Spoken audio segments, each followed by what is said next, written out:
कहानी की शुरुआत क्लासरूम से होती है, जहां पर टीचर बच्चों को पढ़ाने में लगे थे, लेकिन किसी को भी पढ़ाई से कोई लेना देना ही नहीं था। सब आराम से सो रहे थे, मगर एक लड़का गामिन काफी मेहनत से पढ़ रहा था। ऐसा लग रहा था कि यही इस क्लास का टॉपर है, लेकिन असल में यह पूरे स्कूल में सेकंड प्लेस पर होता है, वह भी पीछे से। गामिन बताता है कि बचपन से ही उसे पढ़ाई करके अच्छे नंबर लाने थे और उसने हर एक फेमस एकेडमी को ज्वाइन भी कर लिया था, लेकिन तब भी कुछ भी नहीं बदला। गामिन ने अपनी मां से बोलकर प्राइवेट ट्यूटर भी लगवा ली थी, लेकिन उसके आने के बाद भी गामिन अच्छे नंबर नहीं ला पाया। तभी एक दिन स्कूल में उसने एक लड़के को कहते हुए सुना कि अगर तुझे अच्छे ग्रेड से कॉलेज जाना है ना, तो यूसुंग टेक्निकल हाई स्कूल में चले जा। गामिन इसी आधी बात को सुनकर उस स्कूल में जाने का फैसला कर लेता है। वहीं पर उस लड़के का दूसरा दोस्त कहता है कि उस स्कूल में जाने से अच्छा है मैं मर जाऊं। लेकिन गामिन को यह बात नहीं पता थी। वो यूसुंग हाई स्कूल में एडमिशन ले लेता है, लेकिन जैसे ही पहले दिन वो क्लासरूम का दरवाजा खोलता है, तो देखता है कि अंदर तो जंग छिड़ी हुई है। पढ़ाई का दूर दूर तक नामो निशान भी नहीं था। यह देखकर गामिन परेशान हो जाता है, लेकिन उसे ऐसा लग रहा था कि यहाँ तो सभी लोग मारपीट ही करते रहते हैं, तो थोड़ी पढ़ाई करके गामिन उन सभी लोगों से आगे निकल जाएगा। मगर फिर पूरे 10वीं ग्रेड में 220 बच्चों में से गामिन की रैंक 119 आती है, लेकिन वह अब भी हार नहीं मानता। वह सोचता है कि इन गुंडों में कोई ना कोई तो ऐसा होगा जो कि पढ़ना चाहता होगा। इसीलिए अगले ही दिन गामिन हर एक के चेहरे को देखने लगता है, मगर उन लड़कों की शक्ल देखकर ही गामिन समझ जाता है कि इन्हें पढ़ने में कोई इंटरेस्ट नहीं है। तभी गामिन को एक लड़का सहन दिखता है, जो कि शांत बैठा हुआ था। गामिन उसके पास जाकर कहता है कि मेरे साथ स्टडी करोगे, लेकिन वो लड़का कुछ कह पाता इससे पहले ही एक दूसरा लड़का उसे धक्का देता है और कहता है कि चल आजा फाइट करते हैं, मुझे अपनी रैंकिंग बढ़ानी है। दरअसल इस स्कूल में एक ऐप चलता है जिसमें सभी बच्चे दूसरे बच्चों से फाइट करके अपनी रैंकिंग बढ़ाते हैं। और अब यह लड़का, जो कि 173वें नंबर पर था, वो सहन से, जिसका नंबर 170 था, उसे फाइट करता है और उसे बहुत बुरा मारता है। वो लड़का सहन कुछ भी नहीं कर पाता और हार जाता है। इस तरह उस दूसरे लड़के की रैंक ऐप में 170 हो जाती है। गामिन को यह सब बिल्कुल भी समझ नहीं आ रहा था। वो सहन की मदद करता है। तभी एक टीचर डंडा लेकर आते हैं और उनसे कहते हैं कि तुम्हारे पुराने टीचर की जगह अब तुम्हें एक नई टीचर मिस ली पढ़ाएंगी। गामिन देखता है कि यह तो वही मिस ली है जो कि उसकी प्राइवेट ट्यूटर थी। यहाँ पर मिस ली अब सभी स्टूडेंट्स की अटेंडेंस लेना शुरू करती हैं और एक लड़का फार्टिंग करके प्रेजेंट होने के बारे में बताता है। तभी एक चीज मिस ली की तरफ तेजी से आती है और यह चीज क्लास के सबसे ताकतवर लड़के यनबू ने फेंकी थी। वो कहता है कि अभी किसने फार्ट करके मेरी नींद खराब की। एक लड़का डरते हुए अपना हाथ उठाता है और यनवू उस लड़के के 2 थप्पड़ मारकर वापस जाने लगता है। तभी दूसरा लड़का कहता है कि ओ यनवू, तूने अभी अभी मेरी नोटबुक वहां फेंक कर बर्बाद कर दी। वो यनवू को गाली बकता है, जिसके बाद क्लास में एक बार फिर से जंग छिड़ जाती है। यनवू उस लड़के को काफी बुरा मारने लगता है और सारे बच्चे उन दोनों की फाइटिंग में शर्त लगाने लगते हैं कि कौन जीतेगा। मिस ली ये देखकर काफी हैरान थी। उनका आज पहला दिन था। वह सभी बच्चों को चीख कर वापस बैठने के लिए कहती हैं। यनवो वापस क्लास में आकर बाकी सभी को भी बैठने के लिए कहता है और सभी चुपचाप बैठ जाते हैं। इसके बाद डस्टबिन में कूड़ा फेंकते समय मिस ली हैरान रह जाती है, क्योंकि वह तो सिगरेट से भरा पड़ा था। साथ ही वह देखती हैं कि स्कूल में हर जगह ऐसे ड्रम रखे हुए हैं जहां पर बच्चे खड़े होकर स्मोकिंग कर रहे हैं। उन्हें स्कूल में किसी का भी डर नहीं होता। अब तभी गामिन मिसली के पास आकर उनसे बात करता है। मिसली उसे पहचान जाती हैं और कहती हैं कि तुम तो काफी बड़े हो गए हो। गामिन उनसे कहता है कि आप इसी स्कूल में पढ़ाने वाली हो क्या? अगर ऐसा है तो यहां मत पढ़ाओ। पिछली टीचर भी 1 महीने में ही यह स्कूल छोड़कर चली गई थी। मिस ली कहती हैं कि तुम तो काफी बड़े हो गए हो जो मेरी चिंता कर रहे हो। यह सब मुझ पर छोड़ दो। फिर वह पूछती हैं कि तुम्हारी पढ़ाई कैसी चल रही है। गामिन उन्हें बताता है कि वह एक स्टडी ग्रुप बनाना चाहता है। इसके बाद गामिन फिर से उसी लड़के सहन का पीछा करने लगता है और देखता है कि स्कूल में एक लाइब्रेरी भी है, लेकिन सहन यहां पर आकर आराम से सो जाता है। गामिन हर जगह सहन का पीछा करने लगता है। वो अक्सर लाइब्रेरी में आ जाता है और उसके साथ पढ़ने की बातें करने लगता है। ये सब देखकर सहन भी परेशान हो जाता है और कहता है कि ठीक है, लेकिन मैं बस तुम्हारी पढ़ाई में एक बार ही मदद करूंगा। सहन अब उसे एक मैथ का क्वेश्चन समझाने लगता है, लेकिन उसे पता चलता है कि गामिन तो पढ़ाई में बिल्कुल जीरो है। वहीं पर मिस ली वाइस प्रिंसिपल के पास जाकर उनसे कहती हैं कि हमें स्कूल में इन ड्रम्स को हटा देना चाहिए। शायद इस तरह बच्चे स्मोकिंग ना करें। लेकिन वाइस प्रिंसिपल भी बिल्कुल इस स्कूल के बच्चों की तरह ही था। वो कहता है कि ड्रम हटाने से बच्चे स्मोकिंग नहीं छोड़ेंगे। मैं भी 40 सालों में आज तक स्मोकिंग नहीं छोड़ पाया। मिस ली डिसपॉइंट होकर यहां से चली जाती हैं। वहीं दूसरी तरफ सहन देखता है कि गामिन ने टीचर की हर एक बात को नोट कर रखा है, लेकिन वो बातें मैथ के टीचर ने कही थी जिनका क्वेश्चन से दूर दूर तक कुछ भी लेना देना नहीं था। सेहोन यह देखकर कहता है कि तुम तो बिल्कुल स्टूपिड हो। वो पूछता है कि तुम इतनी मेहनत से पढ़ाई क्यों करना चाहते हो। गामिन बताता है कि मुझे अच्छे ग्रेड्स लाने हैं। गामिन कहता है कि मुझे पता है तुम भी पढ़ने लिखने वाले स्टूडेंट हो। तुम्हें नेक्स्ट सिंड्रोम है, जो कि ज्यादातर बुक पढ़ते समय झुके रहने से होता है, और तुम्हारी फिंगर्स पर वह निशान भी हैं जो कि अक्सर ज्यादा लिखने से आते हैं। और सबसे बढ़कर तुम्हारी आंखें साफ बताती हैं कि तुम पढ़ना चाहते हो। गामिन कहता है कि चलो हम साथ में एक स्टडी ग्रुप बनाते हैं, मगर सेहोन कहता है कि तू थोड़ा पागल वागल है क्या? स्टडी ग्रुप, वो भी स्कूल में? वो लड़का हान ऐसा कभी भी नहीं होने देगा। गामिन कहता है कि ये हान कौन है। इस पर सेहन गामिन को बताता है कि हान उस फेमस गैंग यनबैग गैंग के चेयरमैन का बेटा है, और उसी ने यह रैंकिंग ऐप बनाया है। वो इस पूरे स्कूल में नंबर 1 फाइटर है। उसने सभी बच्चों को किसी तरह से एक दूसरे से लड़ने और ऐप में अपनी रैंकिंग बढ़ाने के पीछे पागल कर दिया है। गामिन कहता है कि इसे हमारी पढ़ाई का क्या लेना देना।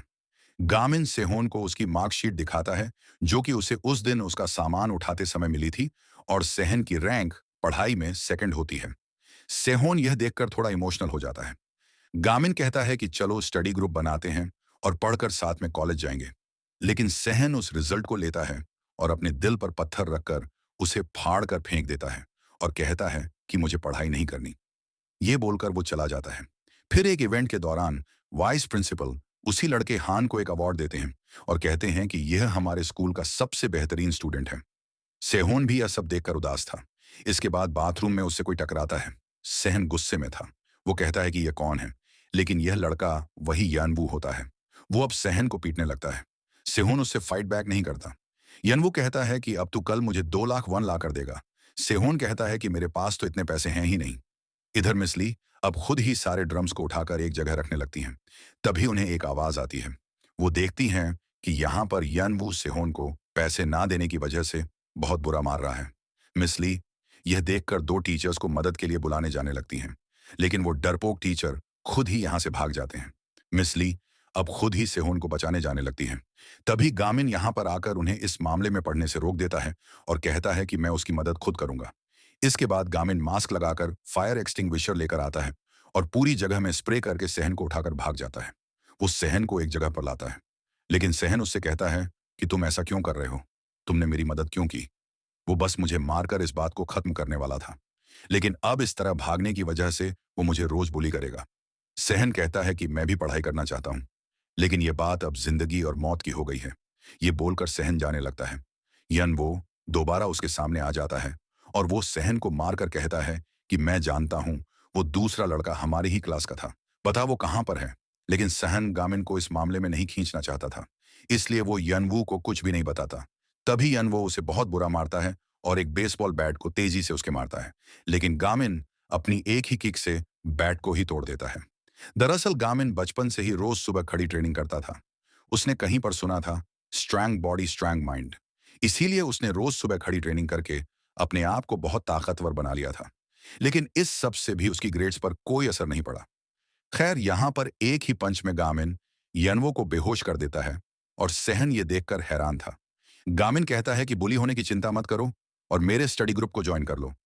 सहन अब भी यही कहता है कि मुझे ज्वाइन नहीं करना। वो गामिन से कहता है कि मुझे पता है तुम भी पूरे कॉन्फिडेंट नहीं हो, इसी वजह से तो तुमने अभी खुद की आइडेंटिटी छुपाने के लिए मास्क पहन रखा है। ये बोलकर सहन चला जाता है। इसके बाद वो अपने घर आता है। सहन काफी गरीब था और वह अपने डैड के साथ रहता था। उसके डैड को सहन को पढ़ाने में बिल्कुल भी इंटरेस्ट नहीं था। वो कहते हैं कि पढ़ाई करके कॉलेज जाना यह सब बेकार होता है, इसीलिए तुम भी पढ़ाई छोड़कर कोई काम सीख लो। सहन कहता है कि प्लीज डैड अब बस करो, मुझे रोज रोज ये नहीं सुनना। ठीक है, मैं कॉलेज नहीं जाऊंगा और मैं पढ़ाई छोड़कर कोई काम सीख लूंगा। उसके डैड उस पर गुस्सा होते हैं और कहते हैं कि तुम मुझसे ऐसे बात नहीं कर सकते। सेहोन भी गुस्से में बिना खाना खाए यहां से उठकर बाहर आकर बैठ जाता है। उसे अपनी मैथ की नोटबुक दिखाई देती है, जो कि कूड़े में फेंक चुकी थी।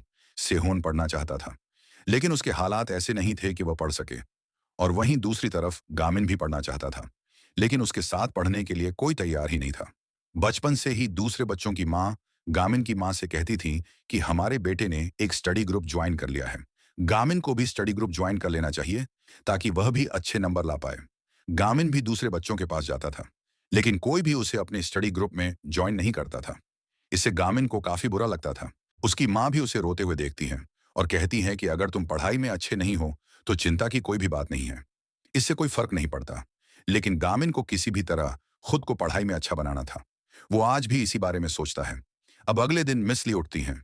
वो उस बेकार से स्कूल में बिल्कुल भी नहीं जाना चाहती थी, लेकिन वो एक टीचर थी, उन्हें यह करना ही होगा। वो खुद से यह बोलकर स्कूल आ जाती हैं, जहां पर वह देखती हैं कि स्कूल में वो ड्रम फिर से बाहर आ चुके हैं, जिन्हें कल उन्होंने हटाया था, और बच्चे मजे से खड़े होकर सिगरेट्स पी रहे हैं। तभी डिसिप्लिन चीफ डंडा लेकर यहाँ पर आते हैं। जल्दी वहां से हटो, और इन सभी को तुरंत भगा देते हैं। फिर वो मिस ली से कहते हैं कि प्लीज आप इन सभी ड्रम्स को यहाँ से हटा दीजिए। एक स्कूल इंस्पेक्टर हमारे स्कूल को देखने आए हुए हैं, वह वाइस प्रिंसिपल के साथ हैं। ये बोलकर वह तुरंत भाग जाते हैं। मिस ली अब फिर से अकेले ही इन ड्रम्स को हटाने लगती हैं। तभी एक दूसरा लड़का उनकी मदद करता है। इस लड़के का नाम पार्क गन होता है। वो मिसली से कहता है कि अच्छा तो यही होगा कि हम लोग स्कूल इंस्पेक्टर को यह ड्रम देख लेने दें। मिसली कहती है कि मैं भी यही चाहती हूँ, लेकिन क्या करें, आखिरकार ये हमारा स्कूल है, हमें इसे खुद ही बदलना होगा। पार्क कहता है कि आप अकेले इस स्कूल को नहीं बदल पाओगी, मगर मिस ली कहती हैं कि मैं हार नहीं मानूंगी। वो पार्क को वापस क्लास में जाने के लिए कहती हैं। वहीं पर दूसरी तरफ गामिन जब आज क्लास में आता है तो उसे अपनी डेस्क पर एक नोटबुक मिलती है, जिस पर सहन का नाम लिखा हुआ था। यह सहन की वही मैथ की नोटबुक थी जो उसने गामिन को देने के लिए उस रात कूड़े में से उठा ली थी। गामिन उसे यह देने के लिए थैंक्स कहने लगता है। तभी एक डेस्क आकर उसके लगती है, और यह डेस्क यनवू ने ही मारी थी। वह कहता है कि मुझे पता है, तू ही कल वह मास्क वाला बंदा था ना। वह नोटबुक को ले लेता है। गामिन कहता है कि मुझे ये वापस करो। वहीं पर वह स्कूल इंस्पेक्टर वाइस प्रिंसिपल के साथ पूरे स्कूल में घूमकर ये देख रहे थे कि ये स्कूल कैसा है, और तभी उन्हें मिस ली दिखती हैं, जो कि अकेले ड्रम्स को हटा रही थी। स्कूल इंस्पेक्टर तुरंत उनके पास आने लगते हैं। डिसिप्लिन चीफ तुरंत ही ड्रम को लेकर निकल लेते हैं। यहीं पर स्कूल इंस्पेक्टर मिस ली को देखकर कहते हैं कि हम पहले कभी मिल चुके हैं क्या। लेकिन वाइस प्रिंसिपल कहता है कि ऐसा नहीं हो सकता, इन्होंने कल ही स्कूल ज्वाइन किया है। ये लोग बात कर ही रहे थे कि तभी विंडो को तोड़ते हुए एक एक्स बाहर आकर गिरती है। मिसली तुरंत ही अपनी क्लास की तरफ भागती है। दरअसल कुछ समय पहले यनवू जब गामिन से लड़ रहा था, तो यहाँ पर यनवू उस नोटबुक को जला देता है और एक एक्स की मदद से गामिन पर हमला करता है। लेकिन गामिन उसे फाइटिंग में काफी अच्छा था, वह आराम से उसे गिरा देता है। ये देखकर सभी बच्चे चौंक जाते हैं। तभी वही लड़का पार्क भी यहाँ से गुजरते हुए ये सब देखने लगता है। यहाँ पर गामिन बस किसी तरह से नोटबुक को जलने से बचाना चाहता था, लेकिन वो नोटबुक पूरी तरह जलकर खराब हो जाती है। इससे गामिन को काफी गुस्सा आता है। वो यनवू से कहता है कि सहन से माफी मांगो, लेकिन यनवू एक एक्स से गामिन पर हमला करता है, मगर गामिन उसे मार्शल आर्ट से मारता है और एक ही पंच में एक्स को विंडो तोड़ता हुआ बाहर फेंक देता है। इसके बाद गामिन यनवू के पंचेस से बचकर उसे नीचे गिरा देता है। तभी यनवू उस पर जलता हुआ बैग फेंकता है। सभी लोग यह देख रहे थे, और गामिन उस बैग को किक मारकर वापस यनवू की तरफ फेंकता है, जिससे यनवू दीवार में जाकर लगता है और वहीं पर बेहोश हो जाता है। गामिन उससे कहता है कि मरने से पहले सहन से माफी मांग कर जा। सहन भी यह सब देख रहा था। उसे एहसास होता है कि गामिन उसकी कितनी चिंता करता है। गामिन सच में उसके साथ पढ़ना चाहता था। सहन अब गामिन के पास आता है, जहां पर गामिन उससे कहता है कि मुझे माफ कर दो, मैं तुम्हारी नोटबुक का ख्याल नहीं रख पाया। लेकिन सहन गुस्से में उसे डस्टबिन में फेंक देता है, क्योंकि उसे बचाने के चक्कर में गामिन ने अपना हाथ जला लिया था। सेहोन कहता है कि ठीक है, मैं तुम्हारे स्टडी ग्रुप को ज्वाइन कर लूंगा। इससे गामिन काफी खुश हो जाता है। यहाँ पर मिस ली अब भागती हुई क्लास में आती हैं। वो आग को देखकर तुरंत ही फायर एक्सटिंग्विशर से उसे बुझा देती हैं। तभी स्कूल इंस्पेक्टर भी यहाँ पर आ जाते हैं। वो समझ जाते हैं कि गामिन ने यहाँ पर वायलेंस फैलाया है और स्कूल के रूल्स को तोड़ा है। इसके बाद जब गामिन एक रूम में बैठा हुआ था, तो तभी सहन गामिन के पास आता है और उसे उसके ग्लासेस देता है, जो कि फाइटिंग के वक्त नीचे गिर गए थे।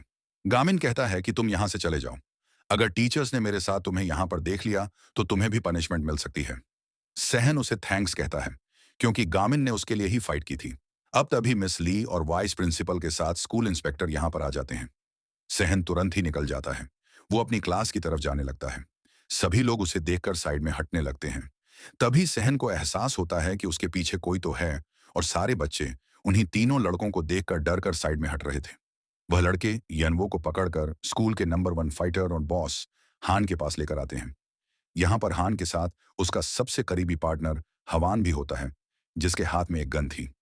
यनवू हान को देखकर काफी डरा हुआ था और वहीं दूसरी बिल्डिंग से वो लड़का पार्क भी ये सब होता हुआ देख रहा था। वहीं पर उस रूम में वाइस प्रिंसिपल अपनी इज्जत बचाने के लिए गामिन को एक्सपेल करने का फैसला करते हैं, लेकिन मिस ली उस फैसले के खिलाफ हो जाती हैं। वो कहती हैं कि यह सारी गलती इस बच्चे की नहीं है, बल्कि हमारे स्कूल की है। हम लोग बस एक स्कूल इंस्पेक्टर की इतनी चिंता कर रहे हैं, जबकि हमें हमारे स्कूल के 600 बच्चों की चिंता करनी चाहिए। वाइस प्रिंसिपल यह सुनकर गुस्सा हो जाते हैं और कहते हैं कि इस लड़के ने वायलेंस का इस्तेमाल किया है। मिस ली कहती हैं कि इसके पास कोई दूसरा रास्ता नहीं था, और मैंने जो कुछ दिनों में इस स्कूल में देखा है, उसे देखकर तो मुझे लगता है शायद इस स्कूल में बच्चे बिना वायलेंस के खुद को बचा भी नहीं पाएंगे। ये सब सुनकर स्कूल इंस्पेक्टर कहते हैं कि तुम तो बिल्कुल भी नहीं बदली। मिस ली हांगो वो कहते हैं कि मुझे याद आ गया, मैंने तुम्हें कहाँ पर देखा था। तुमने टीचर सर्टिफिकेशन एग्जाम में टॉप किया था, लेकिन फिर भी तुमने टीचर बनने के लिए रजिस्टर नहीं किया। वाइस प्रिंसिपल और गामिन यह सुनकर चौंक जाते हैं कि मिस ली ने उस एग्जाम में टॉप किया था। गामिन को याद आता है कि मिस ली ने एक बार उसे बताया था कि उन्हें एक ऐसा टीचर बनना है जो कि बाकी लोगों पर बेहतर इन्फ्लुएंस छोड़ सकें। अब यहीं पर स्कूल इंस्पेक्टर कहते हैं कि मुझे बताओ मिस ली, तुम इस स्कूल को किस तरह सुधार सकती हो। मिस ली को कोई आइडिया नहीं आता, इसीलिए वो गामिन के स्टडी ग्रुप के बारे में इन्हें बता देती हैं और कहती हैं कि स्टडी ग्रुप का आइडिया इसी स्टूडेंट का था। मैं इसकी स्टडी ग्रुप बनाने में मदद करूंगी, इससे हम लोग स्कूल को सुधार सकते हैं। वाइस प्रिंसिपल कहता है कि आप इन सारी बेकार की बातों में मत पड़िए, लेकिन स्कूल इंस्पेक्टर को स्टडी ग्रुप बनाने का आइडिया पसंद आ जाता है। वो गामिन को एक्सपेल करने से भी मना कर देता है। इसके बाद अगले दिन गामिन सुबह ही उठकर अपनी ट्रेनिंग करता है और अपनी माँ के उठाने से पहले ही वापस आकर लेट जाता है। वो अपनी माँ को बिना बताए सालों से सुबह ट्रेनिंग कर रहा था। इसके बाद स्कूल जाते समय गामिन को सहन मिलता है। गामिन उसे अपने स्टडी ग्रुप के बारे में बताता है और कहता है कि हमारा स्टडी ग्रुप एजुकेशन डिपार्टमेंट की तरफ से अप्रूव होगा। वहीं पर वाइस प्रिंसिपल मिस ली के सामने एक शर्त रखता है और कहता है कि अगर स्टडी ग्रुप फेल हो गया तो तुम्हारा कॉन्ट्रैक्ट भी इस स्कूल के साथ खत्म कर दिया जाएगा, मतलब मिस ली को स्कूल से निकाल दिया जाएगा। और मिस ली भी मान जाती हैं। इसके बाद वो गामिन और सहन को बताती हैं कि हमें 2 हफ्तों के अंदर अपने स्टडी ग्रुप में 3 और लोगों को जोड़ना होगा। 5 लोग होने के बाद ही स्टडी ग्रुप को एक क्लब की तरह एक्सेप्ट किया जाएगा। ये बात सुनकर दोनों थोड़े घबरा जाते हैं, लेकिन मिस ली इन्हें नेपोलियन का कोट सुनाकर मोटिवेट करती है और गामिन भी जोश में आ जाता है। वह सहन के साथ मिलकर पूरे स्कूल में स्टडी ग्रुप के पोस्टर लगाने लगता है और काफी सारे बच्चे उन्हें देख भी रहे थे। गामिन सोचता है कि शायद हमें 10 से भी ज्यादा बच्चे मिल जाएं जो कि स्टडी ग्रुप को ज्वाइन करना चाहते हो। इसके बाद वह दोनों लाइब्रेरी में बैठकर इंतजार करने लगते हैं।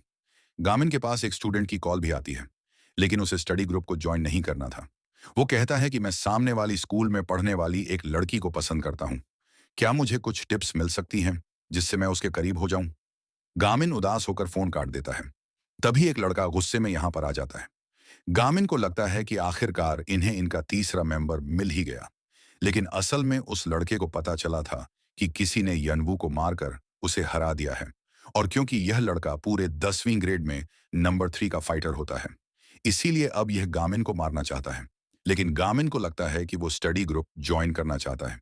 गामिन खुशी से उसे पास लाता है और फॉर्म ढूंढने लगता है। वो लड़का गामिन पर हमला करता है, लेकिन गामिन अनजाने में ही उससे बचता रहता है, और जब गामिन लोकर को खोलता है तो डोर उसके मुंह पर लगता है, जिससे वह लड़का यहीं बेहोश हो जाता है और बाकी बच्चे भी बाहर से ये सब देख रहे थे।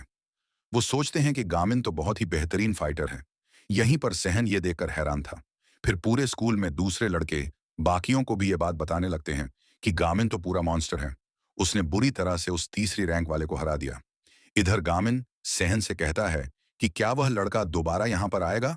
पता नहीं वह कैसे खुद ही बेहोश हो गया।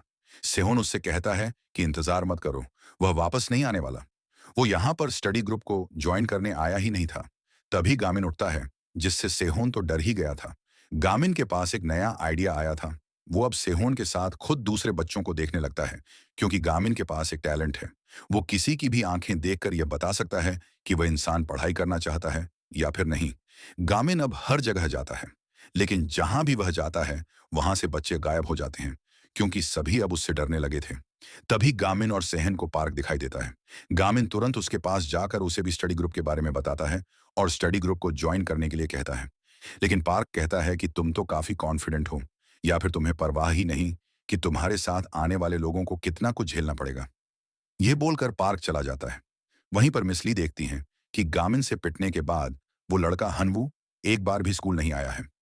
मिसली उसे कॉल करती हैं, लेकिन उसकी कॉल भी नहीं लगती। फिर मिसली उसका एड्रेस निकालकर उसके घर भी जाती है, लेकिन वहां भी कोई भी नहीं था। वहीं दूसरी तरफ सहन गामिन से कहता है कि तुम स्टडी ग्रुप ही ज्वाइन क्यों करना चाहते हो? तुम किसी एकेडमी या फिर ऑनलाइन क्लास को ज्वाइन कर लो। गामिन कहता है कि वो यह सब कुछ पहले ही कर चुका है, लेकिन इनसे कुछ भी नहीं हुआ। सहन कहता है कि फिर तुम पढ़ाई पर इतना ध्यान मत दो और स्पोर्ट्स को ज्वाइन कर लो। तुम तो वैसे भी फाइटिंग में काफी अच्छे हो। लेकिन गामिन कहता है कि उसे पढ़ाई ही पसंद है। इसके बाद मिस ली यहाँ पर आती हैं। वो इनका मूड ठीक करने के लिए इन्हें स्टोर में ले जाती हैं, जहां पर स्टडी का काफी सारा सामान था। वो एक रेड बुक को भी खरीदता है, जिसे वो सहन से छुपा रहा था। फिर आइसक्रीम खाते समय सहन और गामिन मिसली से पूछते हैं कि जब आपने टॉप किया था तो आपने यूसुंग हाई स्कूल को ही क्यों चुना? आप तो किसी भी अच्छे स्कूल में जा सकती थी। मिसली कहती हैं कि टॉप स्कोर करने के बाद जब उन्हें रजिस्टर करना था तो उनकी जिंदगी में कुछ हो गया, जिससे वह रजिस्टर करना भूल गई। अब वापस जाने के बाद मिसली देखती हैं कि एक रेड बुक गलती से उनके बैग में आ गई है। वहीं पर गामिन को पता चलता है कि उसकी बुक मिस ली के सामान से स्विच हो गई है। वहीं पर मिस ली अब गामिन को कॉल करने लगती है ताकि बता सकें कि उसकी बुक उनके पास है। लेकिन तभी वह देखती है कि उनके घर का डोर लॉक टूटा हुआ है। मिस ली अंदर देखती हैं तो यहाँ पर यनवू था, जो उनके घर में घुस आया था। उसके साथ कई और लड़के भी थे, और यह सभी लोग उसी लड़के हान के कहने पर मिसली को मारने आए हुए थे। मिसली यनवू से कहती हैं कि मेरे घर से निकल जाओ, नहीं तो मैं पुलिस को बुला लूंगी। इस पर यनवू कहता है कि अगर मैं काम पूरा करे बिना निकल गया तो वो लड़का हान उल्टा मुझे ही मरवा देगा।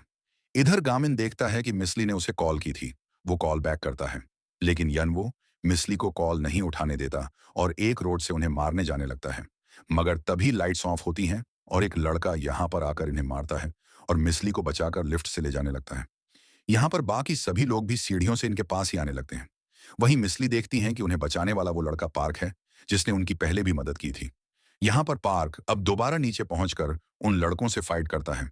वो मिसली को पार्किंग में ले आता है, लेकिन फिर यहाँ पर काफी सारे और लड़के आ जाते हैं। ये सभी लोग काफी ज्यादा थे। मिसली इन लोगों से फाइट करने से मना करती हैं, लेकिन कोई उन्हें ही पंच मारकर बेहोश कर देता है। यहाँ पर पार्क मिसली को बचाने के लिए फाइटिंग मोड में आ जाता है। इधर गामिन भी अपने घर से निकल चुका था। वो मिसली को कॉल कर रहा होता है, लेकिन उसकी कॉल कोई भी नहीं उठाता। तभी उसे कुछ लड़के तेजी से कहीं पर जाते हुए दिखते हैं। वो लोग कह रहे थे कि उन्होंने उसे ढूंढ लिया। गामिन को शक हो जाता है। वहीं पर पार्क अब अकेले ही उन लोगों पर भारी पड़ रहा था। पार्क इन लोगों से फाइटिंग में काफी अच्छा था। वो इन्हें बहुत बुरा मारता है। तभी अनवू को याद आता है कि उसने पार्क को कहीं पर देखा हुआ है। पार्क तो उसी औरत का बेटा है जिसका किसी ने रोड पर चलते समय मर्डर कर दिया था, और पार्क के पेट में भी एक चाकू मारा था। यनवो उसी जगह पर पार्क के पंच मारता है, जिससे पार्क भी नहीं कर पाता और बाकी सभी भी उसे पीटने लगते हैं। तभी मिसली को होश आ जाता है। वो यह सब देखकर उन्हें रोकने के लिए कहती हैं। यनवू उन्हें मारने आने लगता है, मगर तभी गामिन यहाँ पर आ जाता है। वो यनवू को पकड़कर दूर फेंक देता है। लेकिन अब कई सारे और भी लड़के यहाँ पर आ चुके थे, मगर गामिन भी फाइटिंग मोड में आकर अकेले ही इन्हें बचाने लगता है। वह एक लड़के से चैन भी छीन लेता है और उसे ही मारता है। वहीं पर दूसरी तरफ गामिन की मां देखती हैं कि आज गामिन अपने रूम में नहीं है। उसके ऊपर कर्फ्यू लगा हुआ था, जो कि आज उसने तोड़ दिया। यहीं पर उन्हें गामिन का शेड्यूल भी मिलता है, जिसमें गामिन ने नुनचाकू ट्रेनिंग भी शामिल कर रखी थी। वहीं पर गामिन उस चैन से अब नुनचाकू बनाकर उन लड़कों से फाइट करने लगता है। वो मार्शल आर्ट में भी काफी माहिर था, और गामिन अकेले ही इन लोगों को निपटा देता है। सभी लोग डरकर अब यहां से भागने लगते हैं। तभी वही लड़का यनवो एक कांच की बोतल उठाकर गामिन के मारने आने लगता है, लेकिन पार्क उसे धक्का देकर उसे गिरा देता है। फिर पार्क यनवो को मारकर उससे कहता है कि बता, तू मेरी मां के मर्डर केस के बारे में आखिर क्या क्या जानता है। पार्क इतना गुस्से में था कि वो यनवो को जान से ही मार देता। ये देखकर गामिन पार्क को रोक लेता है और यनवो भी तुरंत ही छुड़ाकर यहां से भाग जाता है। पार्क घायल होने की वजह से उसका पीछा नहीं कर पाता। उसे काफी गुस्सा आता है। वो अपनी मां के मर्डर के बारे में आज कुछ भी पता नहीं लगा पाया। वो मिसली से कहता है कि अभी जो लड़के बचकर भाग गए, आप उनके साथ जो चाहो वो कर सकती हो, लेकिन इंसाफ नाम की चीज यहां पर एग्जिस्ट नहीं करती। मैं आपको ये बात इसीलिए बता रहा हूं क्योंकि आपको देखकर मुझे मेरी मां की याद आ जाती है। ये बोलकर वह जाने लगता है। गामिन उसे संभालता है। पार्क कहता है कि तुम भी स्टडी ग्रुप के बारे में भूल जाओ। ऐसे स्कूल में स्टडी ग्रुप नहीं बन पाएगा। अब इसके बाद मिसली भी गामिन को उसकी बुक देती है। वो बुक ब्रूसली की मार्शल आर्ट की थी। अब इसके बाद मिसली वापस अपने रूम में आ जाती है। वो काफी डरी हुई थी और वह फोन उठाकर पुलिस को कॉल करने लगती है। तभी उनकी डोरबेल बजती है और बाहर उन्हीं लड़कों में से एक लड़का आया हुआ था। वो मिसली से दिल से माफी मांगता है और कहता है कि अगर मैं उसकी बात नहीं मानता तो वो लोग मुझे ही जान से मार देते। ये सब कुछ वो लड़का हान ही करवा रहा है। मिसली कहती है कि ठीक है, मैं पुलिस में कंप्लेन नहीं करूंगी, लेकिन मुझे तुमसे कुछ जानना है। वहीं पर गामिन और सहन अपने नए मेंबर का स्टडी ग्रुप में आने का वेट कर रहे थे और तभी उन्हें कोई कांटेक्ट करता है। इसके बाद ये दोनों एक क्लास में जाते हैं जो कि पूरी गर्ल्स से भरी हुई थी। वहीं दूसरी तरफ मिसली एक टीचर से हान के बारे में पूछती हैं, लेकिन वो टीचर कहता है कि लगता है अभी तक आपको हान के बारे में किसी ने नहीं बताया। वो कहता है कि इस तरह हान के बारे में जानकारी निकालना छोड़ दीजिए मैम, नहीं तो आपकी जान भी जा सकती है। लेकिन मिसली डरने वालों में से नहीं थी। वह अब हान को ही बात करने के लिए बुला लेती हैं।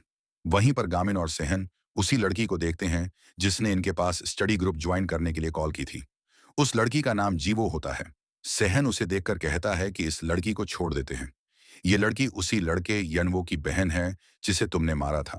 यहाँ पर अब जीवो के पास कुछ लड़कियां आती हैं जो कि अक्सर उसे बुली किया करती थी। वो अब जीवो की एक दोस्त हियोन को भी मारने लगती हैं। लेकिन जीवो उसका हाथ पकड़कर कहती है कि मैंने तुझसे कहा था ना, तू बस मुझे ही जितना चाहे उतना मार सकती है और तू वॉन को हाथ भी मत लगाना। अब वह लड़की फिर से जीवो को थप्पड़ मारती है और लात मारकर जमीन पर गिरा देती है। इसके बाद वह जीवो और वॉन के स्टडी प्लान पर चिंगम थूकने लगती है। लेकिन तभी गामिन बीच में आकर उसे बचा लेता है। वो काफी दिलचस्पी के साथ जीवो और वॉन के स्टडी प्लान को देखता है और तभी यहाँ पर एक लड़का जिन आ जाता है। उसने अलग तरह की यूनिफॉर्म पहनी हुई थी। वह गामिन को पहचान जाता है कि यह तो वही बंदा है जिसने यनवो को धूल चटाई थी।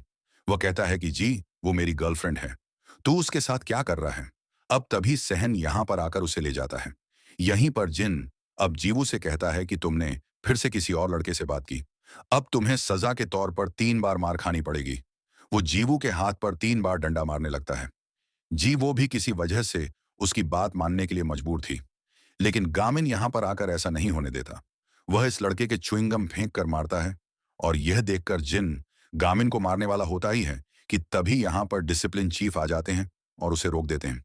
जिन गामिन से कहता है कि मैं तुझे बाद में देख लूंगा। ये बोलकर वह चला जाता है। फिर सहन से गामिन को पता चलता है कि जिससे उसने अभी पंगा ले लिया है वो डिसिप्लिनरी कमेटी का मेंबर है। अब तभी इनके पास जीवो की वही दोस्त वॉन आ जाती है। वो इन्हें बताती है कि मैंने ही जीवो के नाम से स्टडी ग्रुप में एप्लीकेशन साइन की थी और असल में आजकल जीवो को बहुत ज्यादा बुली किया जा रहा है। ये सब तब शुरू हुआ था जब वो लड़कियां मुझे बुली करती थीं, लेकिन जीवो ने मुझे बचा लिया। लेकिन जीवो के बुली होने की यह वजह नहीं है। वो कहती है कि लड़कियों में कोई भी जीवो को फाइट में टक्कर नहीं दे सकती थी और इसी वजह से उन्होंने मुझे भी बुली करना छोड़ दिया था।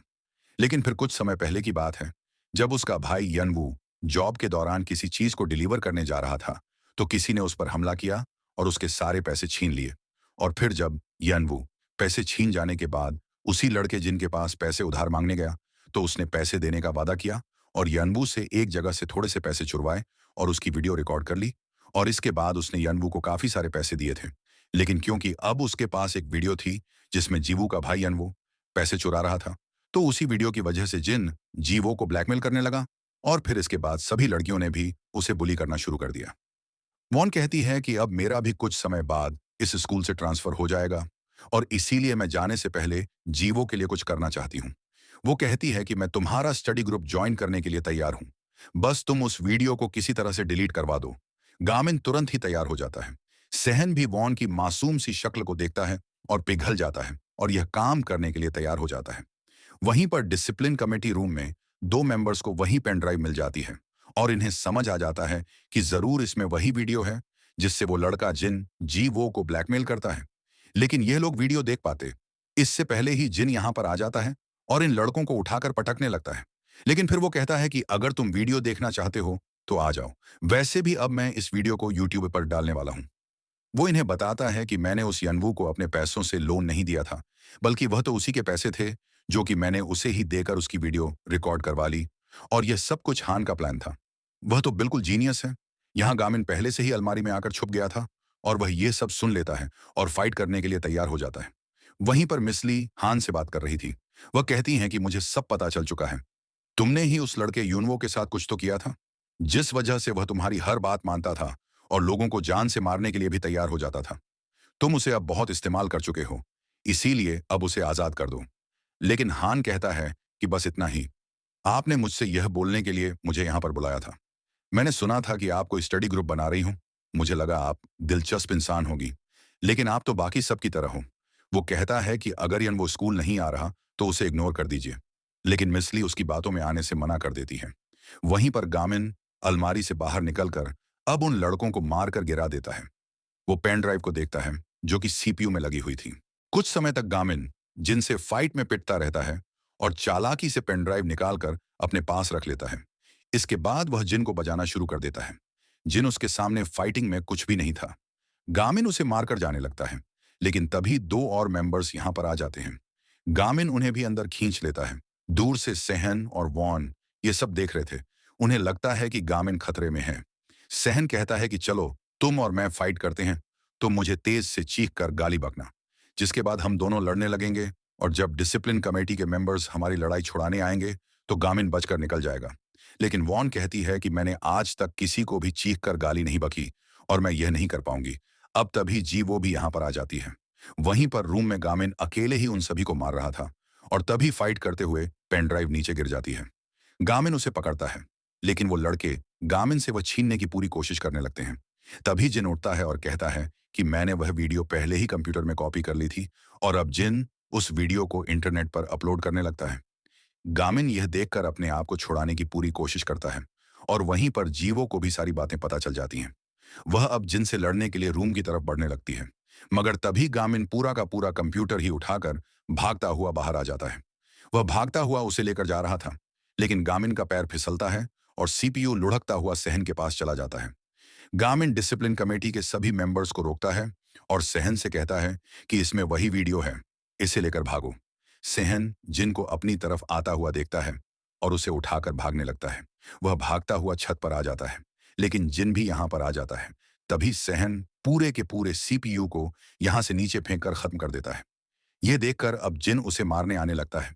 तभी यहां पर जीवो आ जाती है। वह जिन को उठाकर पटक देती है और कहती है कि वीडियो अब जा चुकी है, तुम मुझे अब ब्लैकमेल नहीं कर सकते। जीवो उसे दोबारा उठाकर पटकती है और उसका काम तमाम कर देती है। वहीं पर हान मिस्ली से कहता है कि तुम्हें अपने स्टूडेंट्स पर बहुत ज्यादा नाज है ना, लेकिन जल्दी ही तुम पछताओगी। इसके बाद हम यनवो को देखते हैं, जो कि स्कूल की तरफ ही आ रहा था। यहीं पर डिसिप्लिन चीफ ने गामिन को पकड़ लिया था और तभी वह देखता है कि पेन ड्राइव नीचे गिर गई है। वो वॉन को यह बात बताता है, लेकिन वॉन के वो पेन ड्राइव उठाने से पहले ही वही गुंडी लड़की पेन ड्राइव उठा लेती है और समझ जाती है कि जिन जीवो को बुली किया करता था। वह पेन ड्राइव को लेकर जाने लगती है। तभी वॉन अपनी हिम्मत दिखाती है और चीख कर उस बुली को गाली देती है, जिससे उसे गुस्सा आता है और वह वॉन को मारने के लिए उसकी तरफ दौड़ने लगती है।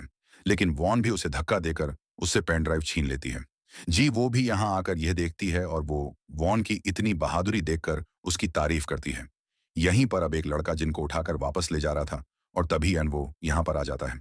यनवो को हान ने सब सच बता दिया था कि उस रात तुम्हारे ऊपर जिन ने ही भेस बदलकर हमला किया था और तुम्हारे पैसे छीन लिए थे, और फिर उसने तुम्हारे पैसे तुम्हें ही लोन पर दिए और तुम्हारी वीडियो की वजह से वो तुम्हारी बहन को भी ब्लैकमेल करता है।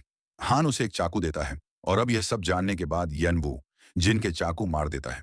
लेकिन मिसली बीच में आ गई थी। वो जिन को बचा लेती हैं, लेकिन असल में उन्होंने यह काम जिन को बचाने के लिए नहीं, बल्कि यनवू को बचाने के लिए किया था। उन्हें पता चल गया था कि जीवो और यनवू का इस दुनिया में अब कोई भी नहीं है और दोनों बहुत मेहनत करते हैं। जीवो यनवू से बड़ी है, लेकिन फिर भी यनवू उसका ख्याल रखता है। अगर यनवू जिनको चाकू मार देता है तो उसे हमेशा के लिए जेल में डाल दिया जाएगा, जो कि अब मिसली ने होने से रोक दिया। यनवू को भी मिसली को चाकू मारकर दुख हो रहा था। मिसली उससे कहती हैं कि यनवू, हार मत मानना, मैं तुम्हारी मदद करूंगी। लेकिन घायल होने की वजह से वह बेहोश हो जाती है। तभी गामिन यहां पर आ जाता है और मिसली को तुरंत ही हॉस्पिटल ले जाया जाता है, जहां पर ऑपरेशन रूम में काफी देर तक उनका इलाज चलता है और थोड़ी देर बाद जीवो भी मिसली को देखने आती है। वो हिम्मत जुटाकर उनका सामना करती है, जहां मिसली की जान बच गई होती है। सहन, गामिन और वॉन तीनों यहां पर होते हैं और जीवू भी इनसे मिलकर मिसली से यनवू की तरफ से माफी मांगती है और कहती है कि मैं खुद उसे पुलिस में पकड़वा कर आई हूं, उसे सजा जरूर मिलेगी। लेकिन मिसली कहती हैं कि तुम भी हमारे स्टडी ग्रुप में ज्वाइन हो रही हो ना। वॉन कहती है कि मैं भी स्टडी ग्रुप को ज्वाइन कर रही हूं और अब मैं इस स्कूल से भी ट्रांसफर नहीं लूंगी। जी, वो भी अब स्टडी ग्रुप को ज्वाइन कर लेती है, जिससे सभी लोग काफी खुश होते हैं। अब इसके बाद ये चारों लाइब्रेरी में आते हैं। गामिन ने एक चार्ट बनाया था, जिसमें अभी भी 5वें मेंबर की जगह खाली थी। यहीं पर सहन बताता है कि हान को भी किसी वजह से डिटेक्टिव ने अरेस्ट कर लिया है। इन्हें लगता है कि अब शायद हान को भी उसके कामों के लिए किसी डिटेंशन फैसिलिटी में भेज दिया जाएगा। तभी कोई चीज खिड़की को तोड़ती हुई अंदर आ जाती है और कोई चीख कर गामिन को बाहर बुलाने लगता है। गामिन खिड़की से बाहर देखता है तो यहाँ पर 11वीं ग्रेड का नंबर 1 फाइटर आया हुआ था।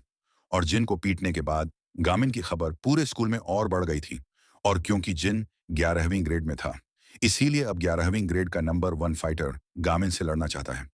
वह गामिन को फाइट करने के लिए नीचे बुलाता है और उसके सामने एक लड़के झुन को लाता है, जो कि स्टडी ग्रुप में ज्वाइन होना चाहता था। लेकिन यह लड़का उसे स्टडी ग्रुप में ज्वाइन नहीं होने देता और स्टडी ग्रुप का मजाक भी बनाता है। यह देखकर गामिन बिल्डिंग से नीचे कूदता हुआ आता है और उस लड़के के एक ही पंच मारकर उसे खत्म कर देता है। जुन काफी मजे में यह सब होते हुए देख रहा था। तभी जुन बताता है कि उसे बचपन से ही फाइटिंग में नंबर 1 बनना था। लेकिन वह फाइटिंग में शुरू से ही काफी बुरा और कमजोर था। लेकिन जून ने हार नहीं मानी। वो कड़ी ट्रेनिंग करने लगा, मगर उससे भी ज्यादा फर्क नहीं पड़ा। फिर उसने भी एक लड़के को कहते हुए सुना कि अगर तुझे स्ट्रांग बनना है ना, तो यू संग टेक्निकल हाई स्कूल में चले जा। ये बात सुनकर जुन ने यू संग हाई में आने का फैसला कर लिया। उसने पहले दिन रूम का दरवाजा खोला तो अंदर जंग छिड़ी हुई थी, जो कि जुन के लिए बिल्कुल जन्नत से कम नहीं थी। उसने यहाँ पर आने के बाद बहुत मेहनत की और फाइटिंग करते हुए वो अपनी रैंक को ऐप में बढ़ाने लगा। लेकिन फिर कितनी भी कोशिश करने के बाद वो 17वें रैंक से आगे नहीं बढ़ पाया। तभी एक दिन उसने गामिन को फाइट करते हुए देखा और स्टडी ग्रुप में ज्वाइन होने का फैसला किया। लेकिन अब यह सब जानने के बाद गामिन जुन को स्टडी ग्रुप में लेने से मना कर देता है और कहता है कि यह स्टडी ग्रुप हमने स्टडी के लिए बनाया था, ना कि फाइट ऐप में रैंकिंग बढ़ाने के लिए। जून कहता है कि अगर तुम मुझे अपने ग्रुप में ज्वाइन नहीं करना चाहते, तो फिर मुझे फाइटिंग करना ही सिखा दो। लेकिन गामिन नहीं मानता। तभी जून कहता है कि चलो ठीक है, मैं तुम लोगों के साथ पढ़ाई भी करूंगा। गामिन यह सुनकर उससे कहता है कि पक्का तुम पढ़ोगे ना। गामिन उसका एक टेस्ट लेता है और कुछ क्वेश्चंस को सॉल्व करने के लिए उसे देता है। फिर जून अकेले बैठकर उन क्वेश्चंस को सॉल्व करने लगता है। फिर थोड़े समय बाद एक आदमी, जो कि उसी फेमस गैंग वाईबी गैंग से था, वो गामिन को ढूंढता हुआ यहाँ पर आता है और जून से पूछता है कि तुम गामिन हो क्या। जून भी हाँ कर देता है। वह आदमी जून को गामिन समझकर अपने साथ ले जाने लगता है। ये सब होते हुए पार्क देख रहा था। वहीं पर दूसरी तरफ डिटेक्टिव हॉस्पिटल में मिसली से मिलने आता है। वो मिसली को पहले से जानता था। इधर जुन उस आदमी के साथ कहीं पर जा रहा था। उसे याद आता है कि बचपन में जब बच्चे उसे मारते थे, तो उसका दोस्त एंटी ही उसे बचाता था। एंटी को विश्वास था कि जुन एक दिन ताकतवर हो जाएगा। लेकिन फिर बड़े होने के बाद एंटी ने उसी वाईबी गैंग को ज्वाइन कर लिया और वह जुन को पीछे छोड़कर चला गया। लेकिन आज जुन भी उसी गैंग को ज्वाइन करने जा रहा होता है। वो आदमी जुन को एक सुनसान जगह पर लाता है और कहता है कि तुम्हें हमारी गैंग ज्वाइन करने के लिए एक टेस्ट पास करना होगा। अगर तुम उस कार तक पहुंच गए और उसकी चाबियां उठा ली, तो तुम पास हो जाओगे और वो कार भी तुम्हारी हो जाएगी। लेकिन 3 लोग तुम्हें वहां जाने से रोकेंगे। इसके बाद इनकी फाइट शुरू होती है। इधर बाकी सभी लोग जब वापस लाइब्रेरी में आते हैं, तो इन्हें यहां पर जून नहीं मिलता। तभी पार्क इन्हें सब बताने आ जाता है। वहीं पर दूसरी तरफ जून अब बहुत बुरी तरह से पिट चुका था। वह आदमी समझ जाता है कि यह लड़का गामिन नहीं है। वह जून को मारता है और तभी गामिन, जूवी और पार्क जून को बचाने के लिए यहाँ पर आ जाते हैं। गामिन के हाथ में जून का रिजल्ट था। वो कहता है कि तुमने स्टडी ग्रुप को ज्वाइन करने के लिए टेस्ट पास कर लिया है। यहीं पर वो गैंग का आदमी गामिन को देखकर समझ जाता है कि यह गामिन है। इसके बाद वो गामिन से कहता है कि चलो अब तुम्हारा टेस्ट शुरू करते हैं। अगर तुमने अपने दोस्त को मुझसे छुड़ा लिया, तो तुम पास हो जाओगे। वहीं पर दूसरी तरफ वही डिटेक्टिव अपने कलीग से बात कर रहा था। वो कहता है कि आखिर वो लड़का हान कौन था। वो उस दिन स्टेशन में आते ही आराम से चला गया और वो मेरे बारे में भी जानता था, जबकि मैं तो यहाँ पर नया ट्रांसफर हुआ हूँ। इस पर उसका सीनियर कहता है कि तुम इस पर ध्यान मत दो और जो हो रहा है उसे होने दो। अब तभी डिटेक्टिव को नीचे 2 हाई स्कूल के बच्चे दिखते हैं। ये दोनों सहन और वॉन थे, जो कि बाकी सभी को बचाने के लिए पुलिस को सब बताने आए थे। वहीं पर दूसरी तरफ गामिन, जीवू और पार्क उन सभी लोगों से फाइट करने लगते हैं। पार्क और जीवू आराम से उन्हें हरा रहे थे और गामिन भी एक पेपर को हथियार बनाकर उस लड़के को मारता है और उसका चाकू छीनकर उसे गिरा देता है। वो लड़ते हुए ही पार्क और जीवू दोनों की भी मदद करता है और इसके बाद उसी गैंग के आदमी से लड़ने जाता है। लेकिन वो आदमी बाकी सभी से ताकतवर था। वो गामिन से बचकर उल्टा उसे ही मारने लगता है। तभी गामिन, पार्क और जीवू तीनों मिलकर उस पर हमला करते हैं, लेकिन वह इन तीनों से बचकर इन्हें मारने लगता है। इसके बाद गामिन पूरे फाइटिंग मोड में आ जाता है। वो अपने मास्टर की सिखाई हुई एक स्पेशल टेक्निक का यूज करता है, जो कि उसके मास्टर ने उसे बहुत जरूरी समय पर ही इस्तेमाल करने के लिए कहा था। टेक्निक से इस आदमी को बहुत बुरा मारता है और दीवार में फिट करके उसके पंचेस ही पंचेस मारता है और उसका काम तमाम कर देता है। पार्क और जीवो यह देखकर हैरान थे। इसके बाद पार्क उस आदमी से अपनी मां के मर्डर केस के बारे में पूछताछ करने जाने लगता है।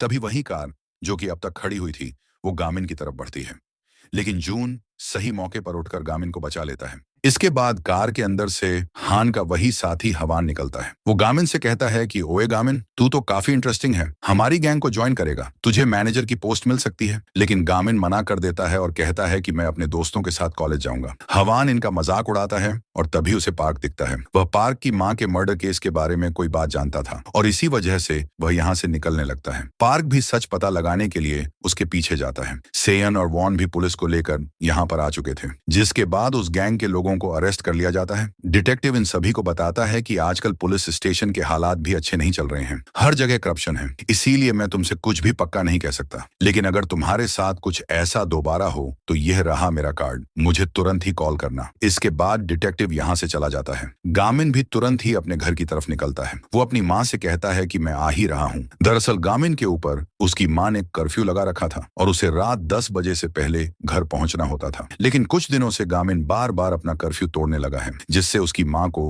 अब गुस्सा आ रहा होता है। वहीं पर डिटेक्टिव मिस ली को बताते हैं कि स्टडी ग्रुप के बच्चों की मदद से हम कुछ गुंडों को पकड़ पाए हैं और उन गुंडों के बयान से शायद हम लोग हान को भी अरेस्ट कर लें। मिस ली को यह सुनकर काफी खुशी होती है। वहीं पर हान ने मिस ली और गामिन को अपनी नजरों में 4 स्टार दिए होते हैं, यानी कि वह दोनों हान के लिए खतरनाक साबित हो रहे हैं। यहीं पर घर पहुंचकर सभी स्टडी ग्रुप के मेंबर्स चैट में बात करने लगते हैं। जिन भी हॉस्पिटल पहुंचकर ठीक हो गया था। अगले दिन गामिन सुबह ही अपनी ट्रेनिंग करता है और इसके बाद यह लोग अपने स्टडी ग्रुप की एक्टिविटीज पर फोकस करना शुरू कर देते हैं। सभी लोग मिलकर पढ़ाई भी करते हैं और डिसिप्लिन कमेटी के मेंबर्स बिना बात के जब इन्हें सजा देने की कोशिश करते हैं तो तभी मिस ली, जो कि ठीक होकर वापस स्कूल आना शुरू कर देती है, वो इन्हें बचा लेती हैं और सभी लोग उन्हें देखकर काफी खुश होते हैं। इसके बाद वो वाइस प्रिंसिपल के पास जाती हैं और उन्हें कुछ पेपर्स दिखाती हैं, जिसमें स्टडी ग्रुप के 5 मेंबर्स के नाम थे। वाइस प्रिंसिपल ये देखकर चौंकता है। मिस ली ये भी बताती हैं कि उन्होंने उस लड़के यनवो के ऊपर कोई भी केस नहीं किया है, क्योंकि वह नहीं चाहती थी कि यनवो जेल जाए और यनवो को बस कुछ समय के लिए डिटेंशन सेंटर भेजा गया है। अब इसके बाद वह प्रिंसिपल को बताती हैं कि वे हान के ऊपर एक डिसिप्लिनरी कमेटी की मीटिंग बुलाना चाहती हैं। प्रिंसिपल यह सुनकर गुस्सा हो जाता है। मिस ली यहाँ से चली जाती है। तभी हमें दिखाया जाता है कि पिछले साल भी एक टीचर ने हान के ऊपर डिसिप्लिनरी कमेटी की मीटिंग बुलानी चाहिए थी। प्रिंसिपल को वही समय याद आ जाता है। वहीं पर दूसरी तरफ मिस ली, गामिन और बाकी सभी को बताती हैं कि अब हमारा ग्रुप ऑफिशियली क्लब बन चुका है, इसलिए हमें अपना पर्सनल रूम भी दिया जाएगा और हमारी पहली एक्टिविटी होगी स्टडी ग्रुप एक्सचेंज मीटिंग, जिसमें तुम लोग दूसरे स्कूल के स्टडी ग्रुप से मिलोगे और उनसे सीखोगे। इसके बाद यह लोग सोल जाने के लिए बहुत ही अजीब तरह से रेडी होकर आते हैं। सभी लोग इन्हें ही देख रहे थे। तभी 2 लड़के इनसे लड़ने की कोशिश भी करते हैं और जीवू और जून उन दोनों को सबक सिखाकर माफी मंगवाते हैं। इसके बाद मिस ली यहाँ पर आ जाती है, लेकिन गामिन अब तक नहीं आया था, वो अब भी बस में ही होता है। ये लोग उसके बिना ही यूनिवर्सिटी में पहुंच जाते हैं, जहां पर इन्हें दूसरे स्टडी ग्रुप से मिलना था। मिस ली यहाँ पर एक टीचर को जानती थी, जो कि सारी अरेंजमेंट करवा देता है। मिस ली इनसे कहती है कि तुम लोग गामिन को भी डायरेक्ट यहीं पर आने के लिए मैसेज कर दो। इसके बाद ये लोग इस स्कूल के स्टडी ग्रुप के रूम में जाते हैं, जहां पर उनका रूम काफी बेहतरीन था, लेकिन वो लोग इन लोगों को देखकर भी अनदेखा कर देते हैं। यहीं पर इन्हें भी पता चलता है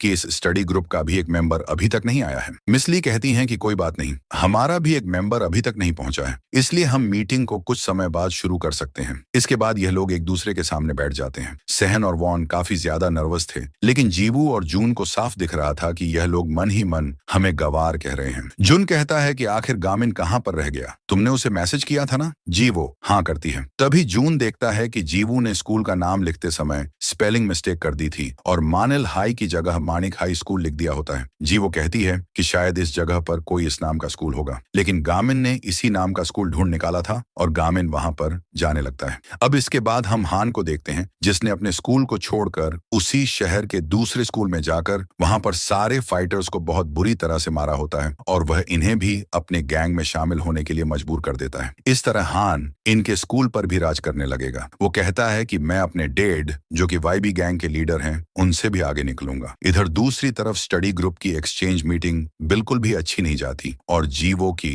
एक लड़की से बहस हो जाती है। फिर इन्हें पता चलता है कि इस स्टडी ग्रुप के मेंबर्स को बुली किया जा रहा है। एक लड़का सामने वाले स्कूल की तरफ इशारा करता है जहां पर उनके 5वें मेंबर को कुछ लड़के जबरदस्ती पीट रहे थे, क्योंकि अब तक ये लड़के उसके कार्ड से चीजें खरीदते थे, लेकिन अब उसकी मां ने कार्ड को बंद कर दिया है। लड़का गुंडों से कहता है कि प्लीज मुझे जाने दो, लेकिन वह कहते हैं कि अपनी मां को बोल कि कार्ड दोबारा से चालू करवाएं। तभी एक लड़का यहाँ पर किसी को आता हुआ देखता है। वहीं पर वह स्टडी ग्रुप के मेंबर्स जीवो और बाकी सभी को बताते हैं कि हम इन गुंडों की कंप्लेन भी नहीं कर सकते, क्योंकि पिछली बार जब ऐसा एक लड़के ने किया था तो इन्होंने उसके डैड के ऊपर हमला कर दिया और उसके डैड आज भी कोमा में हैं। ये लोग बताते हैं कि इस स्कूल का नाम मानिक हाई स्कूल है और पता नहीं इसे हमारे ही स्कूल के सामने आखिर क्यों बनाया गया। ये बात सुनकर जून और जीवू चौंक जाते हैं। वहीं पर गामिन इसी गुंडों के स्कूल में अंदर पहुंच चुका था। वह स्कूल की हालत को देखता है जो कि काफी ज्यादा बेकार थी और सीढ़ियों पर खून भी गिरा हुआ था। 2 लड़के अब उसके पास आते हैं और यह लोग गामिन पर हमला कर देते हैं, लेकिन गामिन समझ चुका था कि यहाँ पर क्या होता है। वो काफी बुरी तरह से इन्हें बजाने लगता है। थोड़ी देर बाद जब एक लड़का बाहर जाकर देखता है तो सभी लोग इधर उधर गिरे पड़े थे